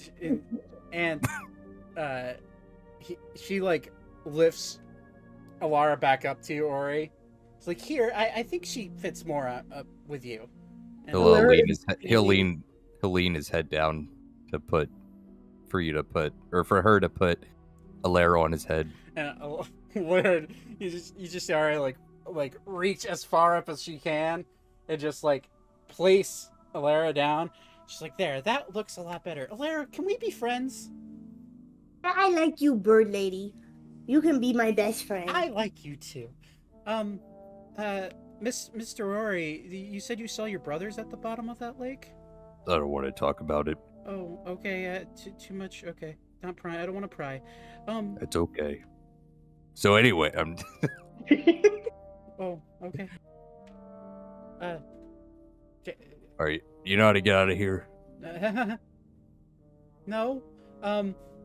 Dad, how do you know these people? Well, we were hired to find the children, and me and this other person, we started off an adventure, and then these two, with a group of others, showed up, and, well, he tried to kill us at first, but now we're all a big team trying to find y'all. You teamed All right, up it's a with- long. No, It's a long story. Mr. You're Ori, leaving with, the details here. Mr. Ori, with all due respect, this is a father-daughter issue. Dad, you teamed up with them, but you wouldn't take me into the woods? Oh, you're mad about that? Yeah, yeah. What's wrong with you, Aiko? Well, Put his hands on his hips. I don't like teaming up with people. But, And I only did it to find you. well, okay. And she just, like, kind of gets shy and just like, well, if you want to go, come speak with the others. They're over here. And she just starts guiding, like, walking back the other way, kind of quietly. Alara's just like, Well, if it makes anybody feel better, the last time I got dropped off in the woods, I got abandoned. So, yeah. TMI, Alara. No one asked. Just kidding. Damn. Who asked? She cries again. He didn't say that. He doesn't say that. Cries hysterically. She drowns herself in the water. No. Or he holds her under. Oh my god. No. Jesus Christ. Join my family. Just kidding. God damn. All right, I dude. guess we'll follow them wherever. All right, so they lead you out into this through the tunnel, or you're gonna have to duck going through this tunnel. As we're going back, I want to ask Ori stuff. Okay, go for it. Where are the others? Oh, they all went in with me. Yeah, I used the sending stone to talk to Zane, and Zane says that he's in like kind of trouble dealing with his own stuff, and he'll find us later. That's all I got. Oh. Okay. Hey, actually, hold on.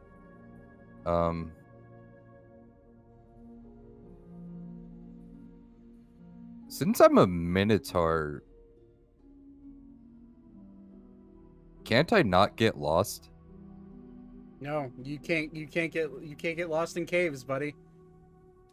Yeah, could I find the way out? If you wanna start searching around, you absolutely can. Or could I find...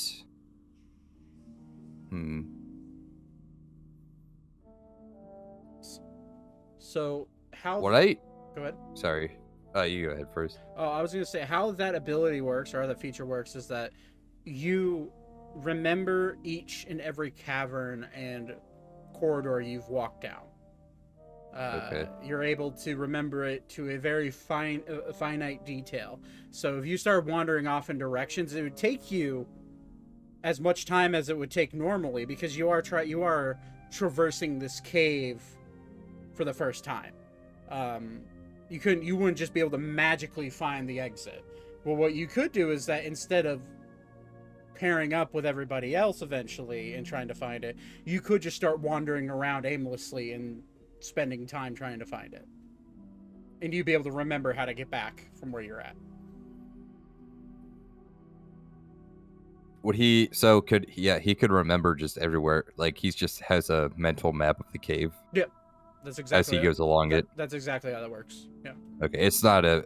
He doesn't actually know the whole cave. He has to, like, walk around. Right. It's not... Okay. Yeah. You have the mental image of every single cave you've been in before.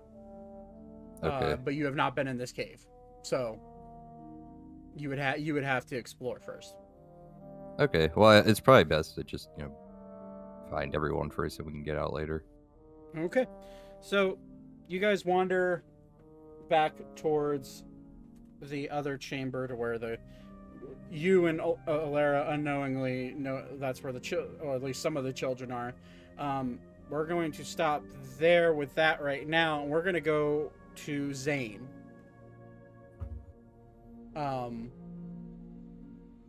Zane, you have found yourself stuck in a tunnel with a giant fucking boulder in your way. Yep. So, what do you want to do? I want to attempt to move the boulder. How are you going to move the boulder? With fucking hands if I have to. So you're going to try to push on it, or you're going to try to lift on it? Like, what are you going to do? Can I... Is there enough space for me to even, like... Or, like, is it blocking, like, the whole... It's blocking... hallway-ish? It's 10 feet tall. So it's taller than you, but there is about a 5-foot space at the top of it. So if you wanted to try to climb this boulder, you could. If you wanted to try to push this boulder, you'd have to pass a incredibly high strength check. I will attempt to climb it, but I will also use my rope of my magic rope of climbing to do so. Okay, so make a if you're going to try to climb, I'm going to say make an acrobatics check or an athletics check with advantage. Acrobatics. I'm getting my d6 ready now for when you fall. 12. 12. That was the DC. Congratulations. You are easily enough. You struggle a little bit because the boulder isn't. There's not a lot of handholds on the boulder, Right. but using your rope, the magic rope you have, you're able to climb up it very slowly, but you're able to get to the top, and you're able to easily slide down the other side, rope in hand, past this boulder. Now, what you see in front of you is more long hallways. Just like one long hallway or like multiple? In your vision currently, it's just one. I'm just gonna Carry on. proceed down it slowly. Okay, I need you to make a perception check for me. Okay. Let's see what we got here on that one. 11. 11. You hear a very muffled vibration of very heavy footsteps. Boom, boom, boom, boom. Way off in the distance. Like, you can't tell where they're coming from. You can't tell how far away they are. All you know is that they're quiet enough that you can, or loud enough that you can hear them, but quiet enough that you can't tell where they're coming from. And it seems like they might be coming from, could be coming from the end of this tunnel that you're in, or could be coming from above you, could be coming from below you. You really just have no way of telling. I'm just gonna proceed carefully then, since I have no idea. Okay. So you proceed carefully down the hallway, and you, shockingly, well, actually, roll. I'm gonna say high or low, buddy. You want me to roll it, or are you rolling? You need to choose high or low before you roll. High. Go for it. Roll. Whoop. Dropped it. 1 sec. Off into dice. Hell. I know, right? I rolled low. You rolled low. Interesting. Yep. So, after walking for about 5 or 10 minutes, probably have made your way through 600 feet of cavern. You come to an opening into a much larger, what seems to be could be a tunnel, much taller than the one you're in. But you come out into it, and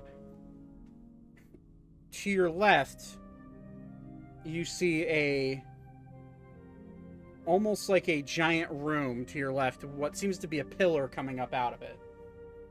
And then to your right, you see just a very long, very tall, very like almost like a half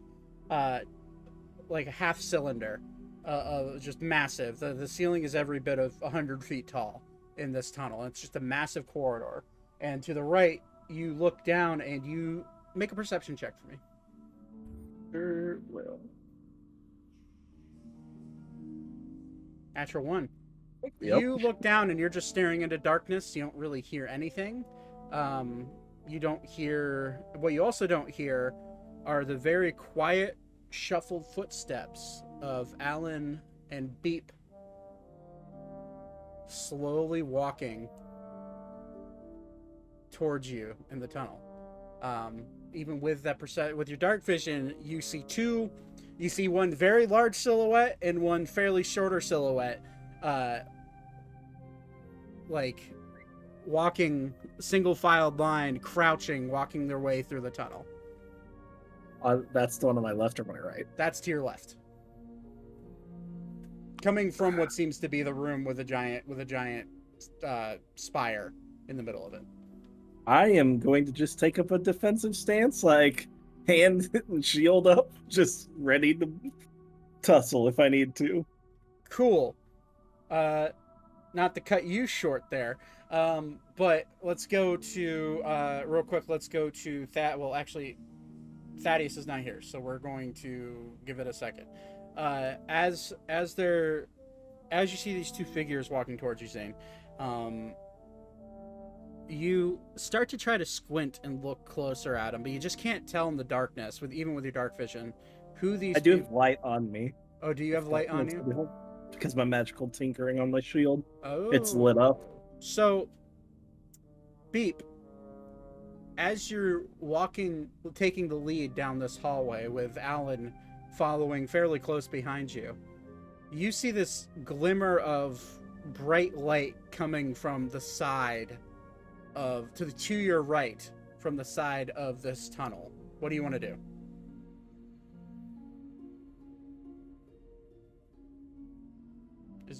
Is Beep here? Austin, are you here? Oh no, did he fall asleep with his camera off? He's not muted. No. Everyone screamed loud simultaneously. Austin, I swear to God, if you fell asleep on me again.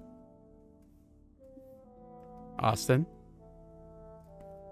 I'm gonna call his ass real quick. Pimples. I'm gonna put him on blast real quick. Let's all follow him. Let's get him on every social media platform. Oh my God.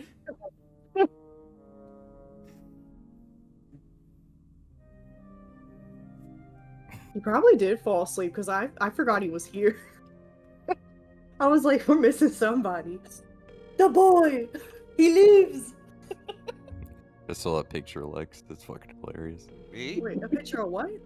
That you put in I'm here. I'm here. I was just calling your ass.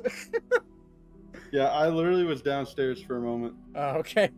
Your camera was off, so I was like, I don't know if he's asleep at his desk or if he's...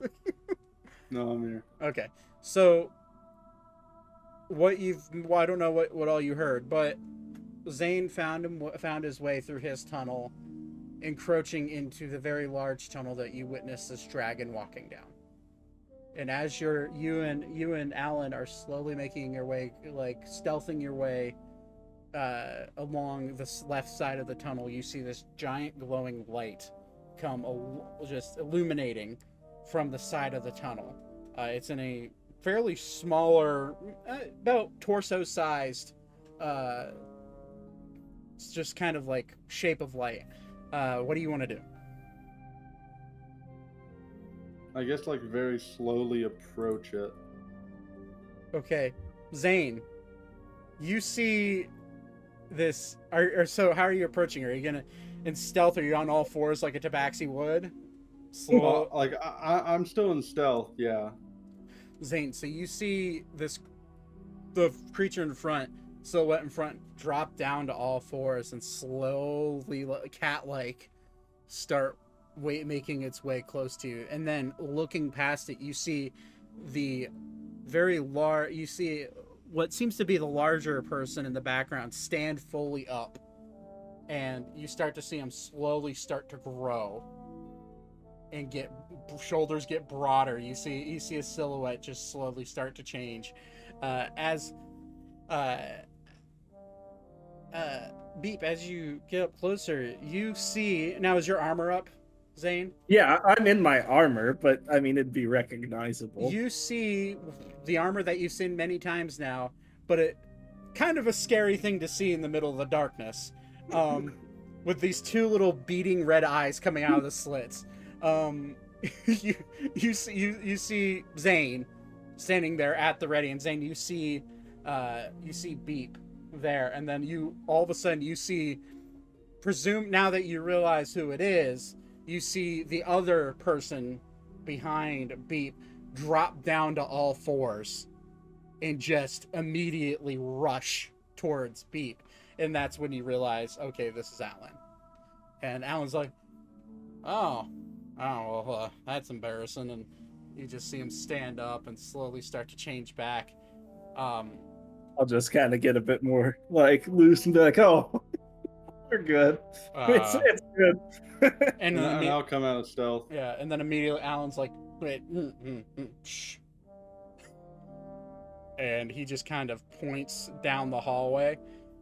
He's like, there's presumably a very large and in charge dragon down this hallway. Do As not. soon as he says that, I'm just gonna make the light disappear from my shield. Just be like, nope. I'm sure you've heard the footsteps. It's very large, and it. Large flying lizards are not my forte. However, Agreed. okay, all right. Well, let's we've decided that we're gonna stealth behind it. Where does that tunnel there lead? Nowhere good, and it's a dead end. Understood. All right. So our choices are go back to where we were imprisoned, and he points kind of at the spire, or our options are to follow the fucking dragon. Big scary claw man it is then. All right.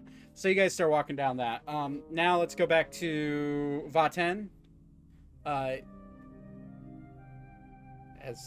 Bingo scrambles to put on his headset. A little bit.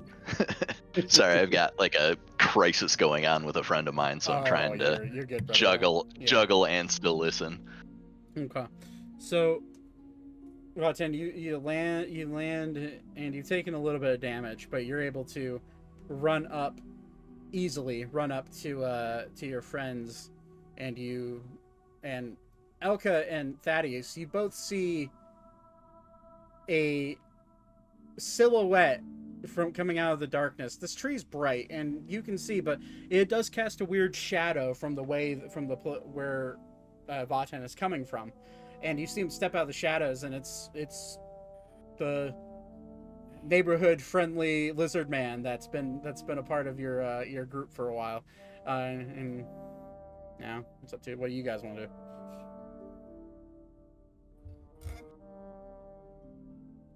I guess we'll wave at him. I'll wave at him.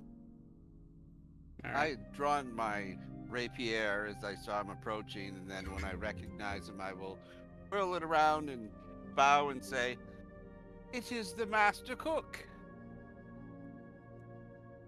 Yes, this one has happy to see others.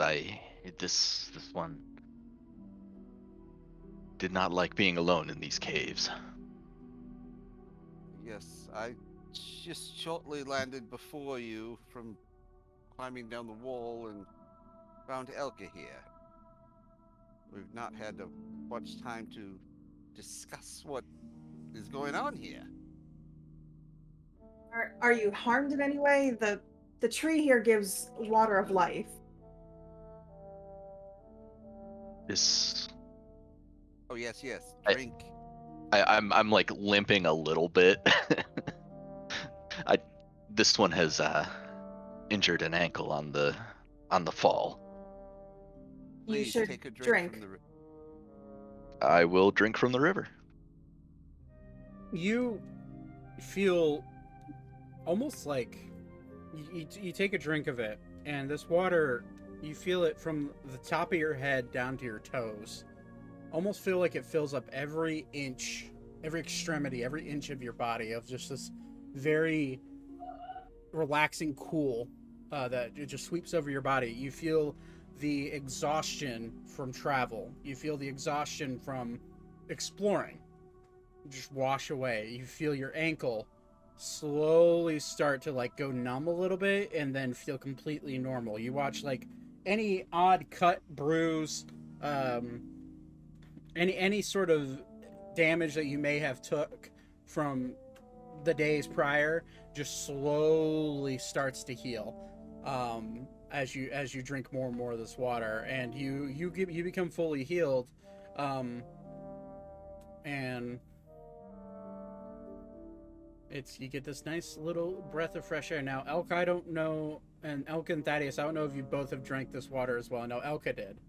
I did. But I have it written in my notes. If you drink from the river, you get 5 temporary hit points. Wow. That you did not tell me. So, And I didn't have a chance to discuss this last because that's when we ended. But I have 3 empty jars, Okay. and I am going to basically fill all 3 of these jars with the river water, and as well drink some myself. Okay. There you go. Same for you. Same cooling sensation. And you did get 5 temporary hit points. But you have found what seems to be a tree of life that, and Elka, you do recognize this tree, these golden leaf trees. This is a tree of life from the forever disappearing kingdom of Arun, your homeland. And I actually would like you, I'm gonna say, make a history check for me.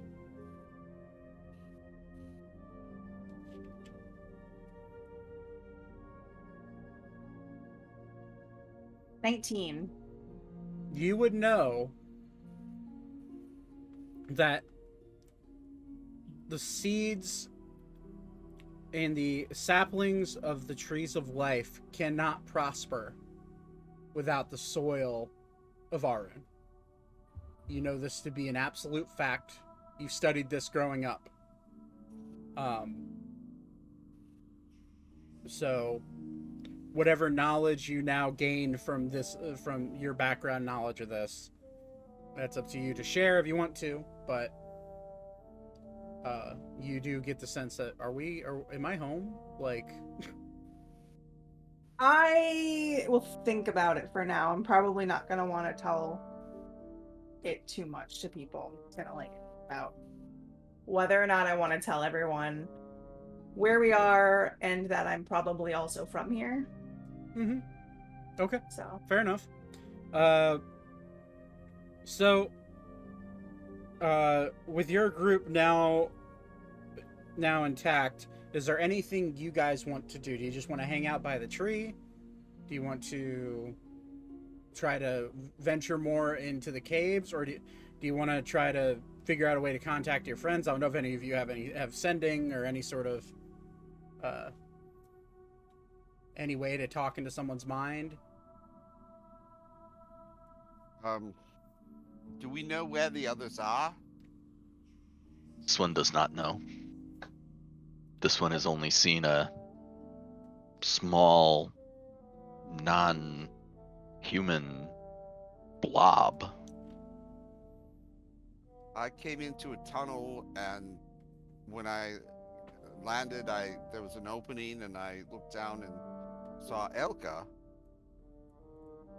and then you, but the rest of us, we entered pretty much all about the same time. Does anybody have any knowledge of this kind of an area? This one knows nothing. Do I know anything about this kind of an area? No. You were born into a high class elven family in the woods. You have never really been in this sort of cave. And you know what? Actually, because of who you are and the connection you do have as a family, make a history check for me, Thaddeus. A normal? Just a normal history check. 6. You don't know much about where you are. However, there were tales that were told to you as a child that don't go wandering into caves, you'll never come out, especially if there's fae involved. But that was just given your family history and the lineage that your family has, that's more of just a wives' tale, more of a something to tell the kids to keep them out of danger type of deal. Yes. Well, I've been told many a wives' tales, and several of them gotten me killed. Fair. Run away from my family. And I think we need to try and find the others. Does anybody have sense of direction that we might head. Elka, how did you arrive here at the tree, or did you come from another way? I landed down there and I followed the sound. And Vatan, you came from the sky. Of sorts. Was there any other ways? There was down and was a cave. I followed the cave to find you.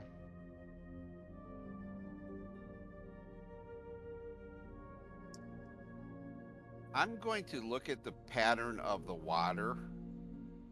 Okay. Does the water like travel in a direction that doesn't go like into a wall where it goes down a tunnel or something? The water, from the best you can gauge, I'm going to say make a survival check. Can I hop on that bandwagon? Absolutely. I don't even know where my roll 20 tab went. There it is. 3 in survival for Thaddeus. For Thaddeus, it's like the blind leading the blind. You look at it, you can't really gauge anything. You get that the stream is running away from you and away from the tree, more in front of you. But Vatan, you very clearly see the stream rushing into what seems to be a smaller cavern, probably 100 or so feet away from you, maybe 150 feet away from you. And it does go into what seems to be a cave and flows into that cave. If you want it on the map, obviously that's where it flows. That corner there. Yeah.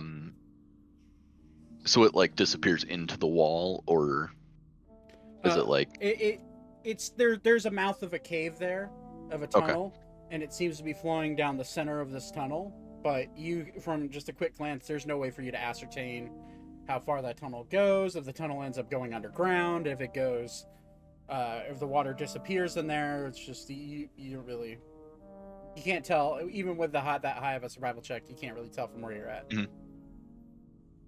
Okay, then I'll start walking along and say, "Come, the river flows this way." Okay. Alka and Thaddeus, do you follow him? Yeah. Cool. So, you find yourself in a tunnel. And this tunnel's from side to side is about 10 feet. Maybe slightly larger, 15 feet. But you could go side by side at best on each side of the river, each side of the little stream. The stream is not that large. It's probably maybe a foot wide. And it's winding through this tunnel. And as you walk down it, Elka, you don't have dark vision, correct? I do not. Just so I remember this. Okay. So with Vatan leading the way and Thaddeus, I'm guessing at the rear, just because he also has dark vision. You guys make your way down, and you find yourself in a very small circular cavern that leads off where the water pools up in this circular cavern. Then when you look farther into the circular cavern, you see you see two more caverns, similar size, of water coming into it. You assume probably similar. So probably similar water. And then you look on the far end of the circular dome of a cavern's probably 20 feet tall, and maybe 40 feet across. And there's a small little pond pooling up. And you look at the very end, or very, very other side, the opposite side of where you're at, and you see similar sized tunnel that you're in now, but slightly taller and slightly broader. Almost seems like it was actually carved out of the rock. and it seems to be leading into a long, farther distant tunnel. Appears that it's pooling here, and we maybe travel past, but all of us must agree on what direction we go. I feel like Vatan understands what we're doing, so I trust him. It does make a good dinner. I guess you're the lead, Vatan. This one is not comfortable in caves, but I'm behind you. And we have a good set of ears. so I kind of half spaced out during the description of the place, so I'm trying to kind of piece together what I did here.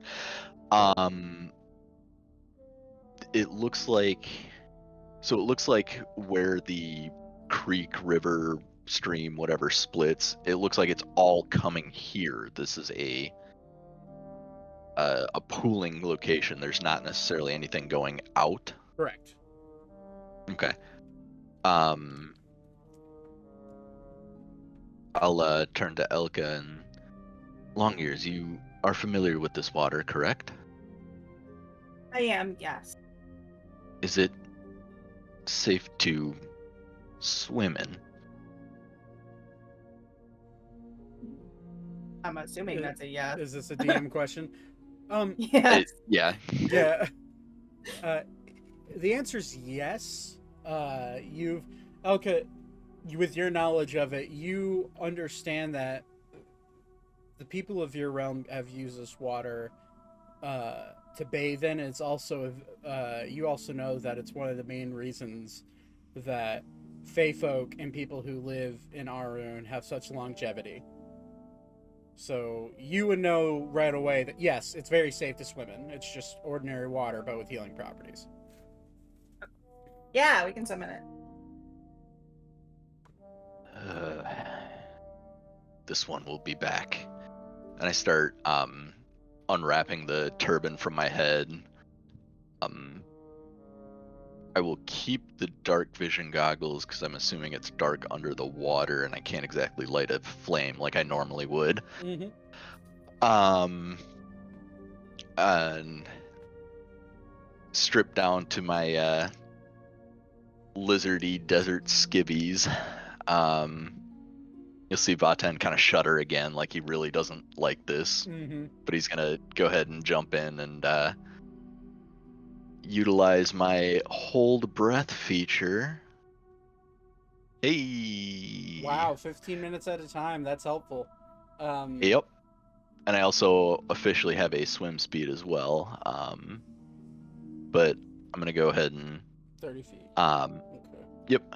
So I'm gonna go ahead and kind of see if there's any current or anything that I can kind of glean where the water goes, because it doesn't make sense for this to just keep pooling and not have an exit somewhere. Right. As you jump in, this water's. Shut up, bro. You're just being noisy to be noisy. Jackson, go lay down. Go. Sassy little shit. Anywho. Aren't they all? Sorry about your eardrums. But yeah, so you jump in. This water's very cold, like bone-chilling cold. But you're fairly all right with your tough skin, but you jump in. Yeah, no, I'm not enjoying this. Yeah, it's not amazing, but you're able. You jump. Thaddeus, Elka, you see Vaten disappear quickly down into the water. Vaten, as you're looking down into this water, you see probably about 100 feet down, you start to feel the pressure of the water above you. But you do feel this, not swift, but very light current going down farther and farther and farther and farther.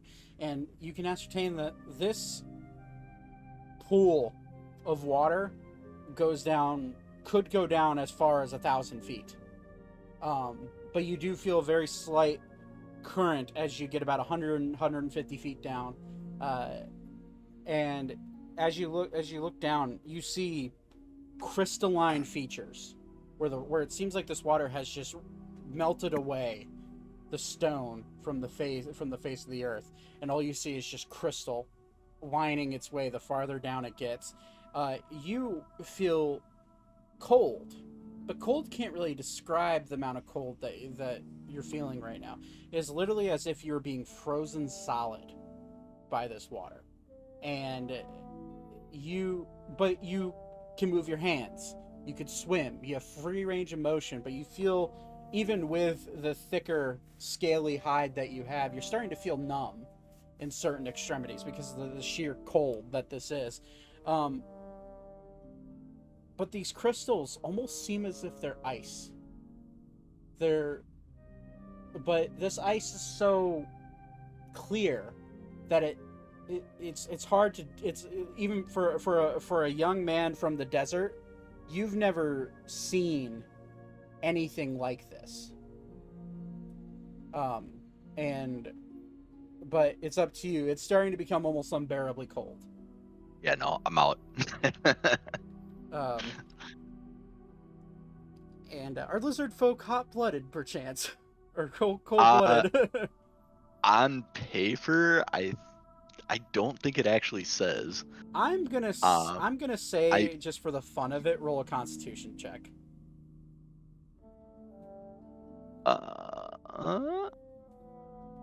17. You're able to grit your teeth and bear it as you swim to the top. And you guys see Vaten emerge. What you guys do notice about Vaten is that he's never been cleaner, one. And his scales that are a very pale, kind of like a pale green, have kind of turned even more pale. Correction. Yes. I have dusty red brown. Dusty red brown. I was going off the picture I see right now. Oh, okay. Yeah. I was trying to go more for a brown in the picture. So. Okay. Well, you see this reddish brown scales turn a lot more of a pale, like a pale brown. It's like when you spend too much time in an ice bath, and all your skin is just pale white. It has that effect, except it's head to toe on Vaten. And as Vaten, as you put your hands on the edge of this pool, your hands start to shake involuntarily, and your arms start to shake. And with a 17, you're able to get through it. But if you don't warm up quick, bad things could happen. I am sitting down, I am taking a torch out, and I am double casting Produce Flame, and I am warming myself up. Alright, so you do that, and you're able to warm yourself up to where you're not shivering anymore. Elka, Thaddeus, without even having to talk to him, you know that it's fucking cold down there. And you can feel kind of a cool breeze coming off the pool as you're sitting there.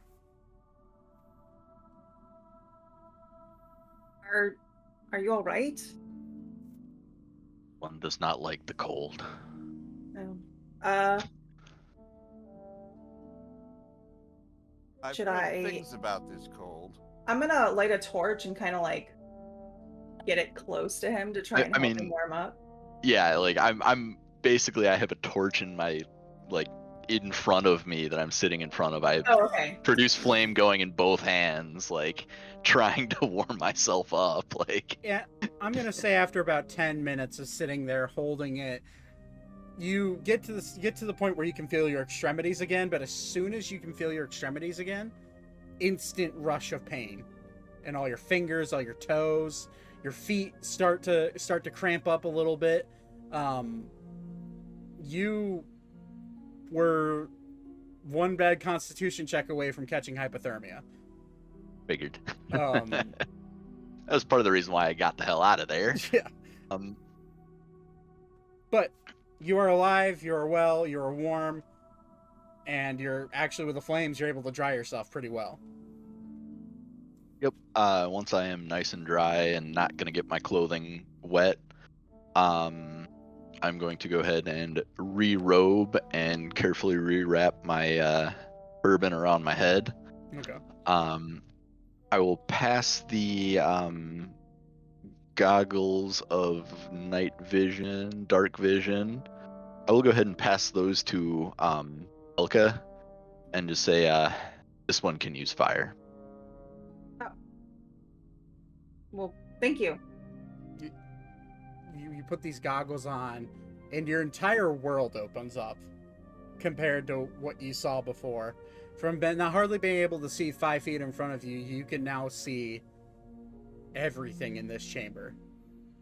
Elka. All right. But just to remind you, including the one you came down, the tunnel you came down, there's 3 tunnels that have water rushing into it, into this pool. And then on the other end from where you're at, there is a slightly larger, almost what seems like man-made tunnel going into another chamber, or at least down another tunneling hallway. What do you guys want to do? I think that obviously there's no route out on this pool, and we came from this direction, and the other direction appears to maybe does look natural. So I'm gonna say let's head that way. Makes This one sense. has no reason to argue. Well, you're kind of in a shrinkage mode right now. Fair. Kind of glares at you a little bit. So, you guys make your way down the tunnel, and the tunnel's not very long. You actually, Elka, for the first time, it's seemingly in your life, you walk down and you can see into what seems like pitch black darkness as you get to the mouth of this cave that is the cave is probably 80 feet long from where that pool is. And as you find yourself in a very large cavern, very much like the one that the tree's in, but this one seems twice as big and twice as tall, and it's you can see on the very far end, just barely, like everybody can see this, even Vaten without the dark vision. You can see this flicker of firelight coming from about 400 feet from you, 400 to 500 feet from you, and it is definitely unnatural. It's there. I'm gonna go ahead and I'm gonna snuff the flame that I'm producing and using to see, and then put my hand on one of the other 2, whoever's closer, and I'll hold your hand. Perfect. And yeah, just basically not give away our position with extra fire. Okay. So you guys gonna try to make your way to that light then, in the darkness? You see that light in the darkness, correct? Yeah, everybody can see it. It's about 400 to 500 feet. It's just from your vision is very dim and it's very small. But you see that just a very small flip of light, and as you make your way, the fire, it gets kind of bigger. It gets bigger and bigger and bigger.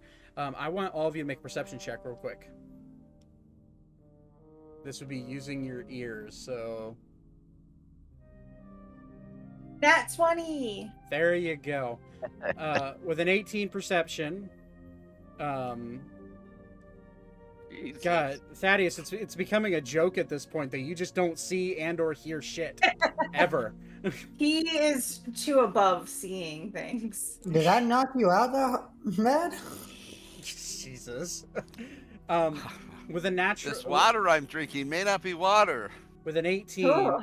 with an 18, you begin to hear the roar, the very familiar roaring of a fire as you get closer. You guys are probably 200 feet away at this point. And Elka, with a natural 20, you hear chattering of all of like a wall of sound that hits your ears. You having the ears that you do. Even though they're flopped over, your hearing is significantly better than most people in your party. And you hear this wall of sound hit you that sounds like people conversing, laughing, crying, talking amongst themselves. And it's coming from not so far away from you. There's people. Young, old? All. Well, unless it sounds evil, we should probably go in that direction. Not like we have a whole lot of choices.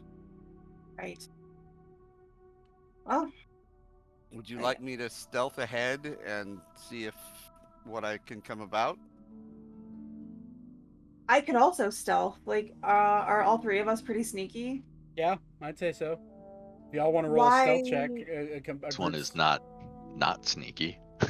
Okay, well, if Elka and Thaddeus want to sneak ahead and the Vaten slowly follow behind, that's a way to do it. Or you guys can group stealth, where I would say either one person rolls with advantage or all of you roll, and then I average it out, based off a pass fail. Well, let's just do a group roll. I am the weak. I will tell you right now, I am probably the weak link in this. That being said, yeah, the +4. I got 23. I like this dice. So, you know your character. You are the weak link. That was the only fail. You guys successfully. I mean, so Thaddeus being who he is, Thaddeus is easily able to kind of saunter off and be quiet. Elka kind of gets small, right? She's already fairly small, but she kind of gets smaller, and she starts making her way close. And Vaten, you do your best to get as small as possible, but you end up being slightly louder than the others. But it is still enough for all three of you to get within everybody's earshot and vision of this camp. You see a bustling camp in this chamber with tents made out of what seem to be the golden leaves from the tree that you're just at. You see a giant bonfire with kids of all ages sitting around it. You see a tall, burly man with a black beard handing what seems to be some form of bread that he maybe made to one of the younger people sitting around the campfire. I need all of you to make a perception check.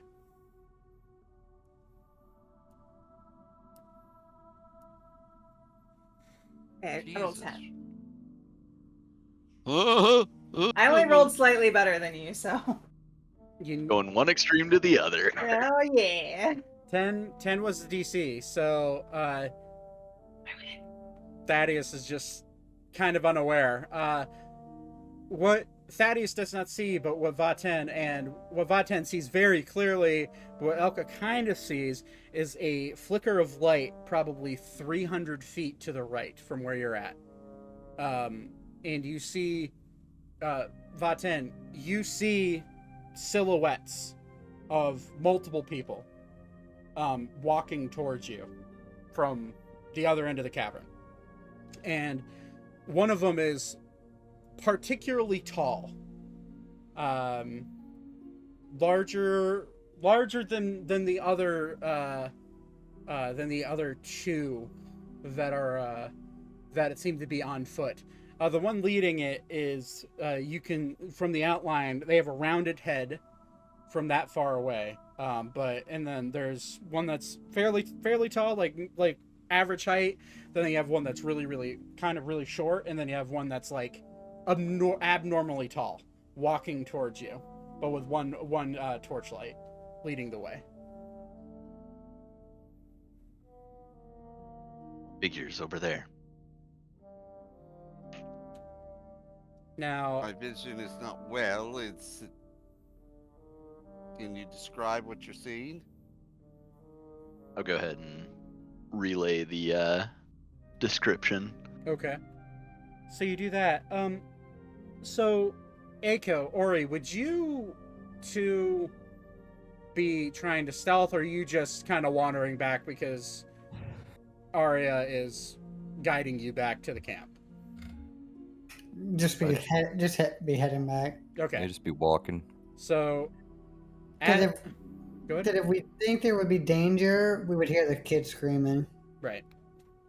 So as you guys walk your way back, Vaten, with that perception, following them, you start to hear what sounds like hooves hitting the ground, and it's coming as the bigger one, as you can see, is taking steps.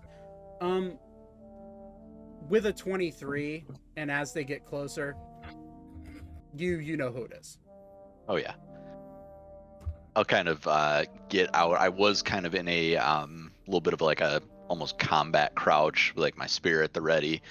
And then as I realize who it is, I'll stand up and to the other two say, It is friends. There's Large One and Tree Sleeper. I do not recognize. I don't think I could necessarily pick out Elka on Ori's head. Alara, yeah. Alara, sorry. Alara? You just see kind of like a lump. I knew I was going to do that eventually. You just knew see- I was going to do that You just eventually. see kind of this weird lump sitting like on his shoulders / his head. But you can gauge probably who it is. Okay. Yeah. Then I'll say Small One is there as well, and one that I do not recognize. One that this one does not recognize, because Vaten doesn't talk in the first person. Well, let me send a message to the Large One that we see them and we are approaching, so he doesn't decide to make us his next meal. And or you hear what Thaddeus just said, and you immediately hear it, and you see the group of three slowly approaching up, and you guys are now from far away, but now reunited with 3 members of your party. Friends. Ori waves. Hey. And Arya immediately goes from being kind of pissed off at her dad, because she was kind of very childish, very not talking at all, turns and wait, are these also your friends, Dad? Yes, they are. Wow. Vaten, Large One. I need to speak with you over here privately. I will look very confused. Very confused. He'll and gest you over to a corner of the cave. I'll head off with you. Or he'll look over his shoulder. He'll have his arm over you. And he'll look over left and right. Yeah, oh yeah, he put Alara down on the ground. Okay. He lay her down on the ground. Vaten, you're not gonna believe this. What is it? Aiko laid with a bird woman.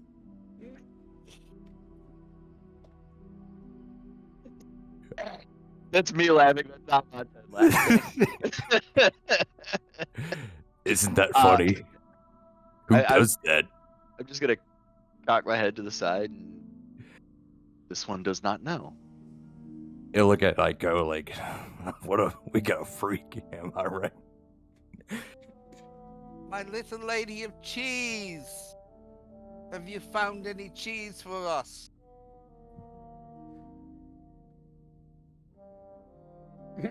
That's to Alara. You're muted. Oh, hold on. I think she went over to her couch, but she's still awake, I think.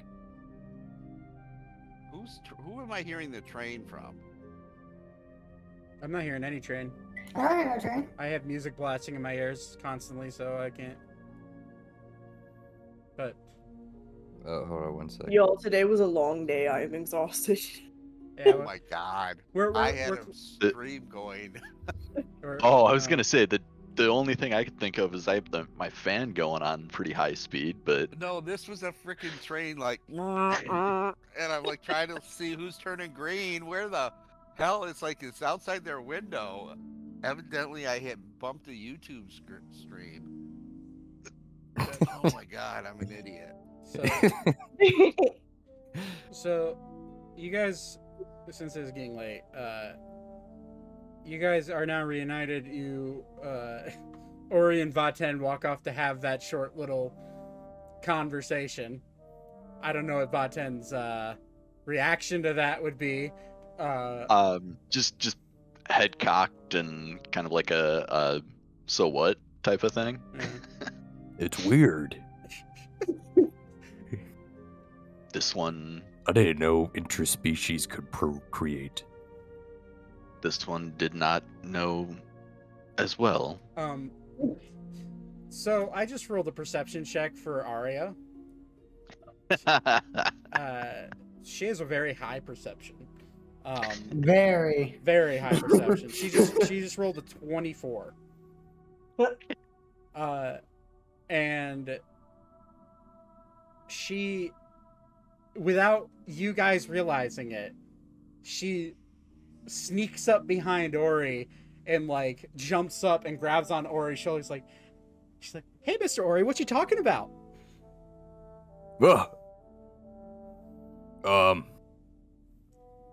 Nothing. She's gonna insight check you. We're not talking about you and your father, in that your mom is a bird. We're not talking about that. Oh, you're wondering about my mom. I don't know who my mom was.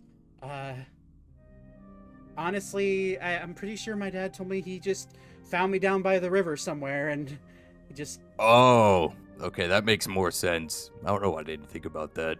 And she, like, lets go and drops down off. She's like, "Yep, I'm just... He got me and raised me as his own, and now he takes habit in leaving me at the village and now dark caves." Okay, that makes sense. Sorry, Aiko, and he'll like kind of like wave. Sorry about earlier. That was rude. No worries. And I didn't get it. I did know. I apologize. It's no worries, but Land of the Bird sounds interesting. She immediately Wait, turns what? to you. Oh my god. Arya just kind of just looks at you and just like shoots you a look. There you go. But then she immediately turns to Vaden. She's like, "Well, you're new. What's your name?" And she like puts her hand out to like shake your hand. One. And actually, now that you mention that, does anybody else in the party speak Sabathian? I should have asked this a long time ago, but... The answer is no, I because don't. you're the only person from the Sabbath Desert. Okay. I'm gonna kind of look... not ashamed of it, but, like, nervous to say it. This one is called... Vaten. Mr. Vaten. Well, it's a pleasure to meet you. I'm Arya. My name's Arya. I'm that guy's daughter. This one was a foundling as well. Oh, were you? Well, we have something in Yes. common. Well, I guess... At least you have a father willing to accept you. As you hear from Thaddeus, just out in the middle of the cave. just like... But, she's like... I have "Well, good parents. I have a good dad. He's a very nice guy. My mom got rid of me.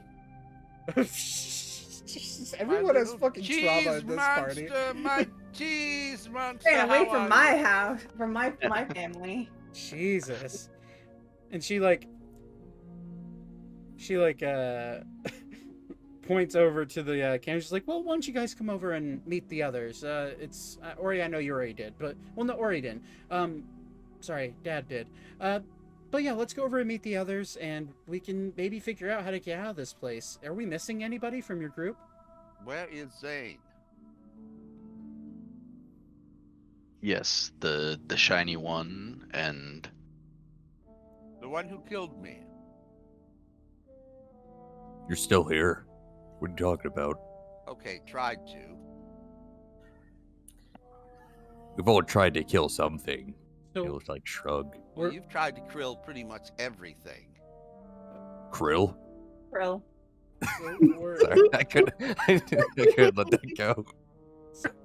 So we're missing. You said Mr. Zane, and are you missing anybody else?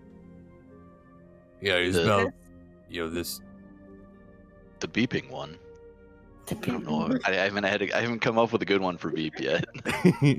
You won. The beep one. Yeah. The one Yeah. who beeps. The one who takes The one who I am speaks the with one who Morse beeps. code. And the the one who beeps. Gotcha. Okay. Well, let's go back to the camp and I guess discuss it. And we'll go from there. And on that note, let's go to Zane, Beep, and Alan. You guys, as they make their way to this camp, because these three are the ones that are probably the most fucked. So you three have kind of made your way slowly stealthing along the cave or along this tunnel, and as you get closer, you start to hear this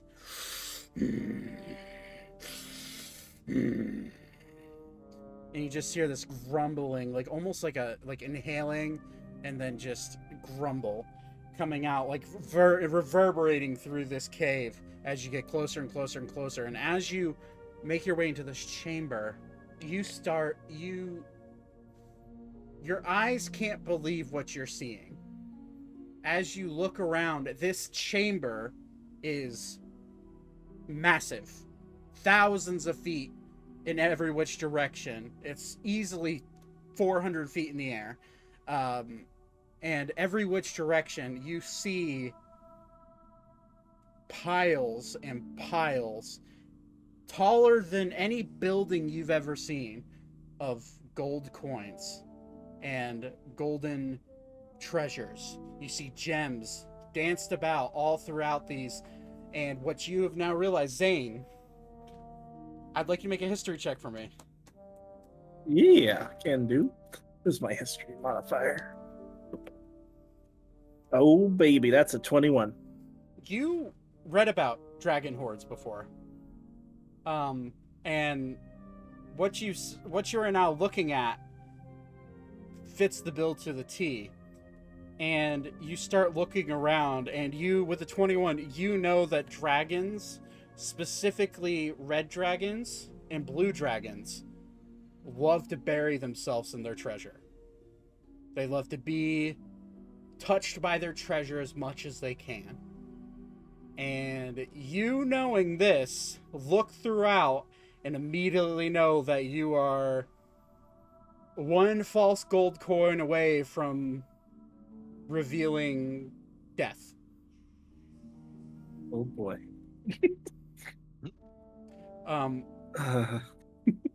What the weird thing about this chamber is there's light everywhere, but it's unnatural.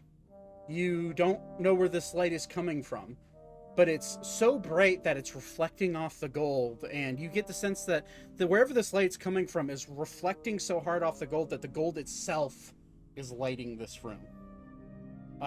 There's enough gold here to fund an empire. And it's seemingly, as you made your way through this tunnel, is the only chamber you can go to other than backwards towards where that spire was, where Alan would have probably described to you what they were encased in. Don't touch a damn thing in here. It will be very bad if we do. Beep. I assume you're saying this with a quiet voice. Yeah. Alan's gonna look, and his eyes are like big. And right. Don't touch anything. Take some. We can buy so much cheese. We will die. He's gonna make a history check. Wow, he just nat 20. He just nat 20 to history check, Alan. Nice. Alan's gonna. It's like, yeah, we're liable to catch whatever the dragons have. Dragon sickness, greed, whatever you want to call it. All I know is that if you take anything from a dragon, you're bound to go mad. But I don't see any which way to go. Why is it so bright in here? I don't know. I can't find the exact source of the light, so I'm assuming there's got to be some way out of here. Make Is the light above? Make a perception check, all of you. Oh God. He rolled a 2, so he's not seeing anything. 11. 11. What about Beep? I'm getting there. Hold on.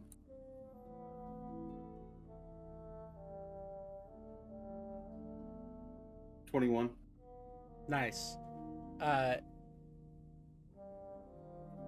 Looking around, this chamber is so big and so filled with gold that it's almost hard. It's almost blinding to look in here. But with a 21 Beep, you do notice about 150 feet into this cavern filled with gold. There are stairs, stone stairs, a stone stairway making its way up into what seems like a door at the very top, probably 40 feet up. But this is about 150 feet away from you, and there's treasure everywhere. So traversing this terrain would be considered rough terrain A, and B, there's a potential that you're stepping on a sleeping dragon. What do you guys want to do? I mean, what choice do we have? We kind of have to get past it. Like, I think the big guy should stay back. I don't think we should leave Alan behind. Well, I mean, like, at least let us get out first, you know. There's There's no way in hell I'm doing that. Actually, you know what? I don't know why the hell I haven't done this yet. And he immediately like you see him. Well, let me make sure I'm doing this right. Okay, so you see him grab a feather out of his cap. He like plucks it out of like his. He has like his hair's all matted. He grabs a feather, and it's like on it is like this little nut looking, like acorn looking like thing that's tied to it. And he grabs it, and you see him like brush the feather over his face, and he's just like, I got this. And he all of a sudden you see him turn into a songbird, and you see him transform. He's like, and you hear in a very quiet, higher pitched voice, perks of being a druid. And he just turns into a songbird, and he starts to flap his wings, and you see him like immediately just take off, and he starts circling around trying to find where this dragon is, while also going towards the stairs.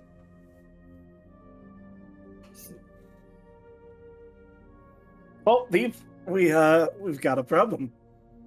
He's getting out and we're not. So I am going to re-enter stealth. Both of you roll a stealth check. 21. Okay, that's not so bad. 20. 21 and 20. Yeah, you guys are easily able to stealth, and you start making your way. I'd like you guys to make a dexterity check for me, because you're going to be climbing over coins. Oh. 17. Bad. Sweat nervously. Austin, What'd you It's roll? a 6. What's I got 17. 17 to 6? Zane, you're able to climb up this. There's this the gold mound, and this mound is so large that you have to cross over it, and by the time you get over it and walk down it, you're going to be just close to these stairs. Beep.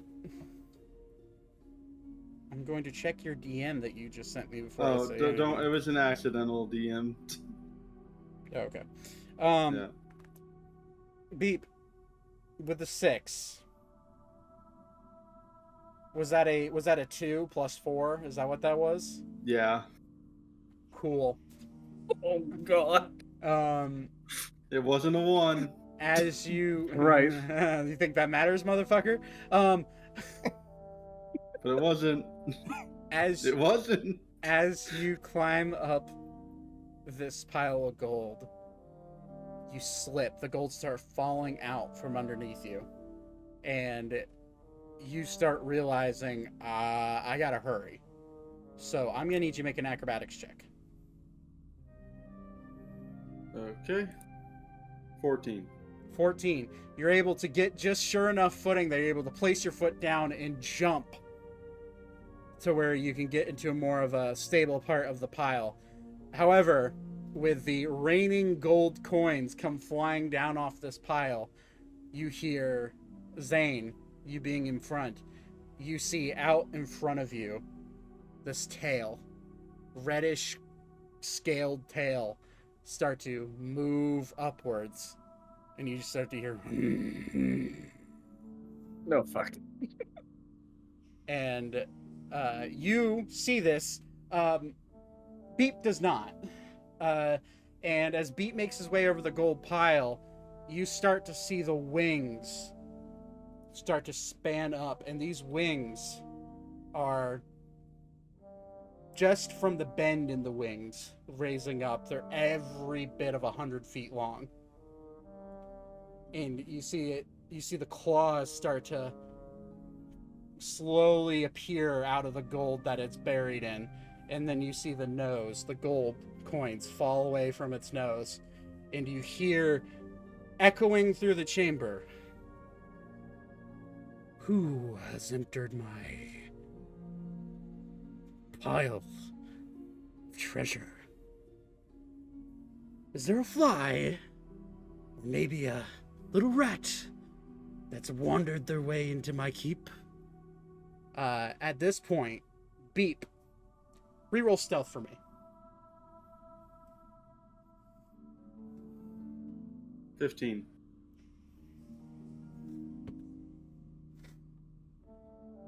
That is a natural 20 on the dragon's end for perception.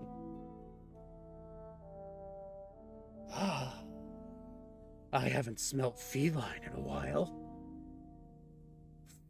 And you just hear the nose start going. And Zane, you see the nostrils moving on its face. Zane, you are now next to the stairs. What do you want to do? You are still in stealth, mind you. Oh god, this is a really stupid idea, but Wait, how far away is Beep from me? Okay, I have one idea though. Like 30 feet. Oh, thank god. What's your idea first? My idea is cast mirror image, because if he tries to attack me, at least I have a chance of avoiding it. True. I'm gonna work my way up the stairs. Just All right. carefully, because he hasn't seen me yet. Alright, so I am going to do exactly what I said and cast mirror image. Okay, you're gonna cast mirror image? Yes. Cool. You see the dragon start to slowly inch its way up, and it arches its back and stands up on its hind legs. And what is now facing you, Beep, is a incredibly large, probably from floor to the top of its head, where it has 2 horns coming out of the top of its head. This dragon is 200 feet tall. And it puts its front claws down and just says, I'm willing to let you live if you just show yourself.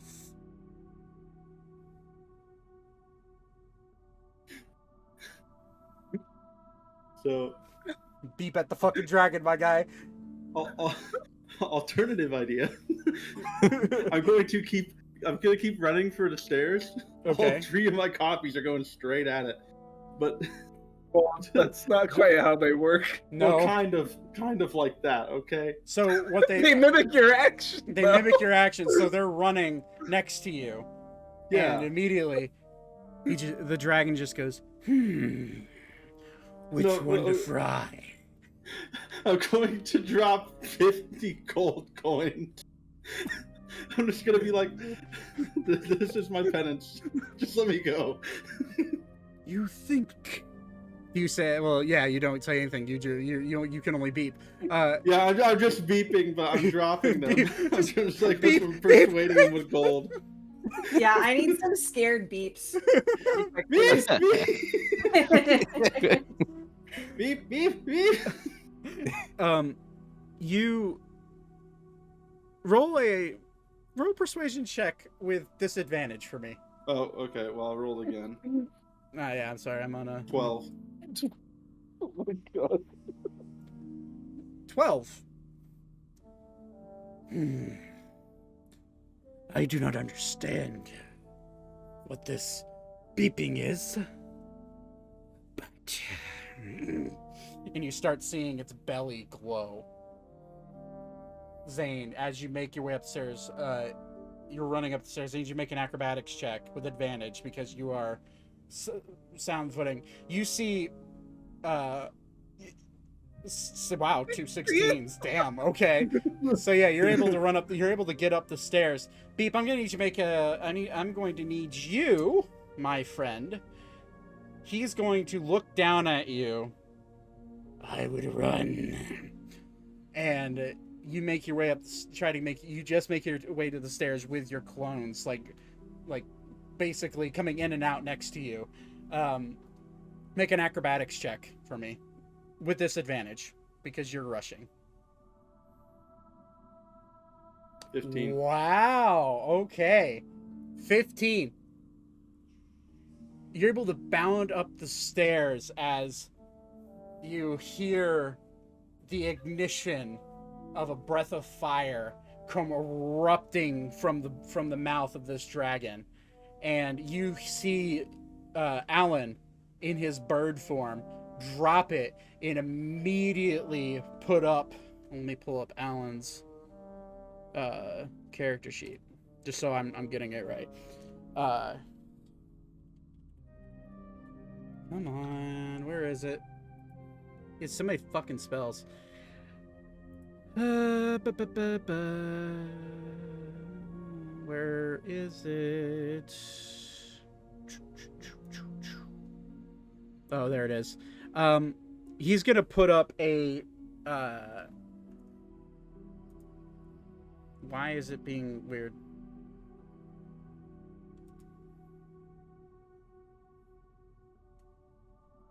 Game. Come on. Roll 20 is being stupid for me. Sorry. He's going to put up a wall of stone. He's going to stop and he's going to slam his staff down right behind you. He's going to put up a wall of stone. And this blast of breath attack fire comes flying through. With the stone, you are fully covered. But this fire from this adult dragon is enough to melt the stone you were sitting on. So I'm gonna need you to make a dexterity saving throw. Beep. Normal? Beep. Just the normal one. 20. You're able to, as you feel your feet, your hair starts to like slowly singe a little bit. You feel you're able to like hop step it where you're not putting your feet down long enough on the stone, because he's now turned basically all the stone around here, at least on your level, to an oven. Then as the fire stops, you feel this breath of wind, like almost like a wind, like rush in around you. Are you going to try to go up the stairs where Zane and Alan are? Yeah. As you go up the stairs where they are, you see a giant dragon claw reach down over the wall of stone and land right on the stairs, stepping down. And you see, face to face, the teeth of an adult dragon staring at you, all three of you. That's where we'll end for the night. Nothing like a little cliffhanger there. Nothing like the imminent death of 3 characters. It's fine. It's Just a fine. dragon. It's a dragon. Just a dragon. fine. It's just a giant red dragon. So I just so you guys know, I misclicked. So I was trying to pull up the stats for an adult red dragon just to see what the attacks are and everything. I accidentally clicked Ancient Dragon, and I'm so glad I'm not putting this up right now. I saw Ancient flash up on the stream because I had the stream like up there. Scared the And shit I wasn't out even of me. like I wasn't even paying full attention. I just like happened to look up at the exact right time and just happened to see it out of the corner of my eye. And Level 4. yeah. bit early, Zach, but you know, you Even do an whatever- adult red whatever you want. dragon's kind of early. Oh, it's absolutely early, but there's a reason for it. The reason is get the fuck out. Right. Sure, we'll go with that. Well, thank you for playing, guys. We will. Ooh, what is next? Is next weekend Labor Day? No. Or is it the weekend after? It's the weekend after. Weekend after. Okay, so weekend after, next Sunday we'll be playing as normal. We're gonna play it by ear for Labor Day weekend. Whoever's available, we'll see if we have enough people. I know. I'm just gonna go ahead and be like, I'm probably not gonna be here on time, if I'm even here at all. I know you're gonna be in Teja, so I'm on my way back from Teja that day. yeah. Good I old. think I'm good. good I think I'm old actually Star. off on Monday. Yeah. Monday. I'm also off Monday. I'm just not sure when I'm returning home yet. So Yeah. Well, what we could do if people if we find that people aren't necessarily having Labor Day plans like barbecues and shit that they don't need to go to, we could always run it Monday if we want to. Yeah, I'm good any day. Monday. But it's up to you guys. I know that you guys, some people work, some people don't. So I get I'm off gonna be at busy on that. 3:30 in the afternoon, so I'm good anytime after that. okay. I don't work Monday, but I'm gonna not be home Monday. So Oh, gotcha. Alrighty. Well, thank you for playing, guys. I'll be right back. Well, that was fun. We will see what happens next session. But thank you for watching, guys. I appreciate all of you. We will be live next Sunday, as I said before. And thank you for hanging out. I know this is a slightly longer stream. I know it's slightly late. Have a wonderful night, and I'll see you guys next Sunday.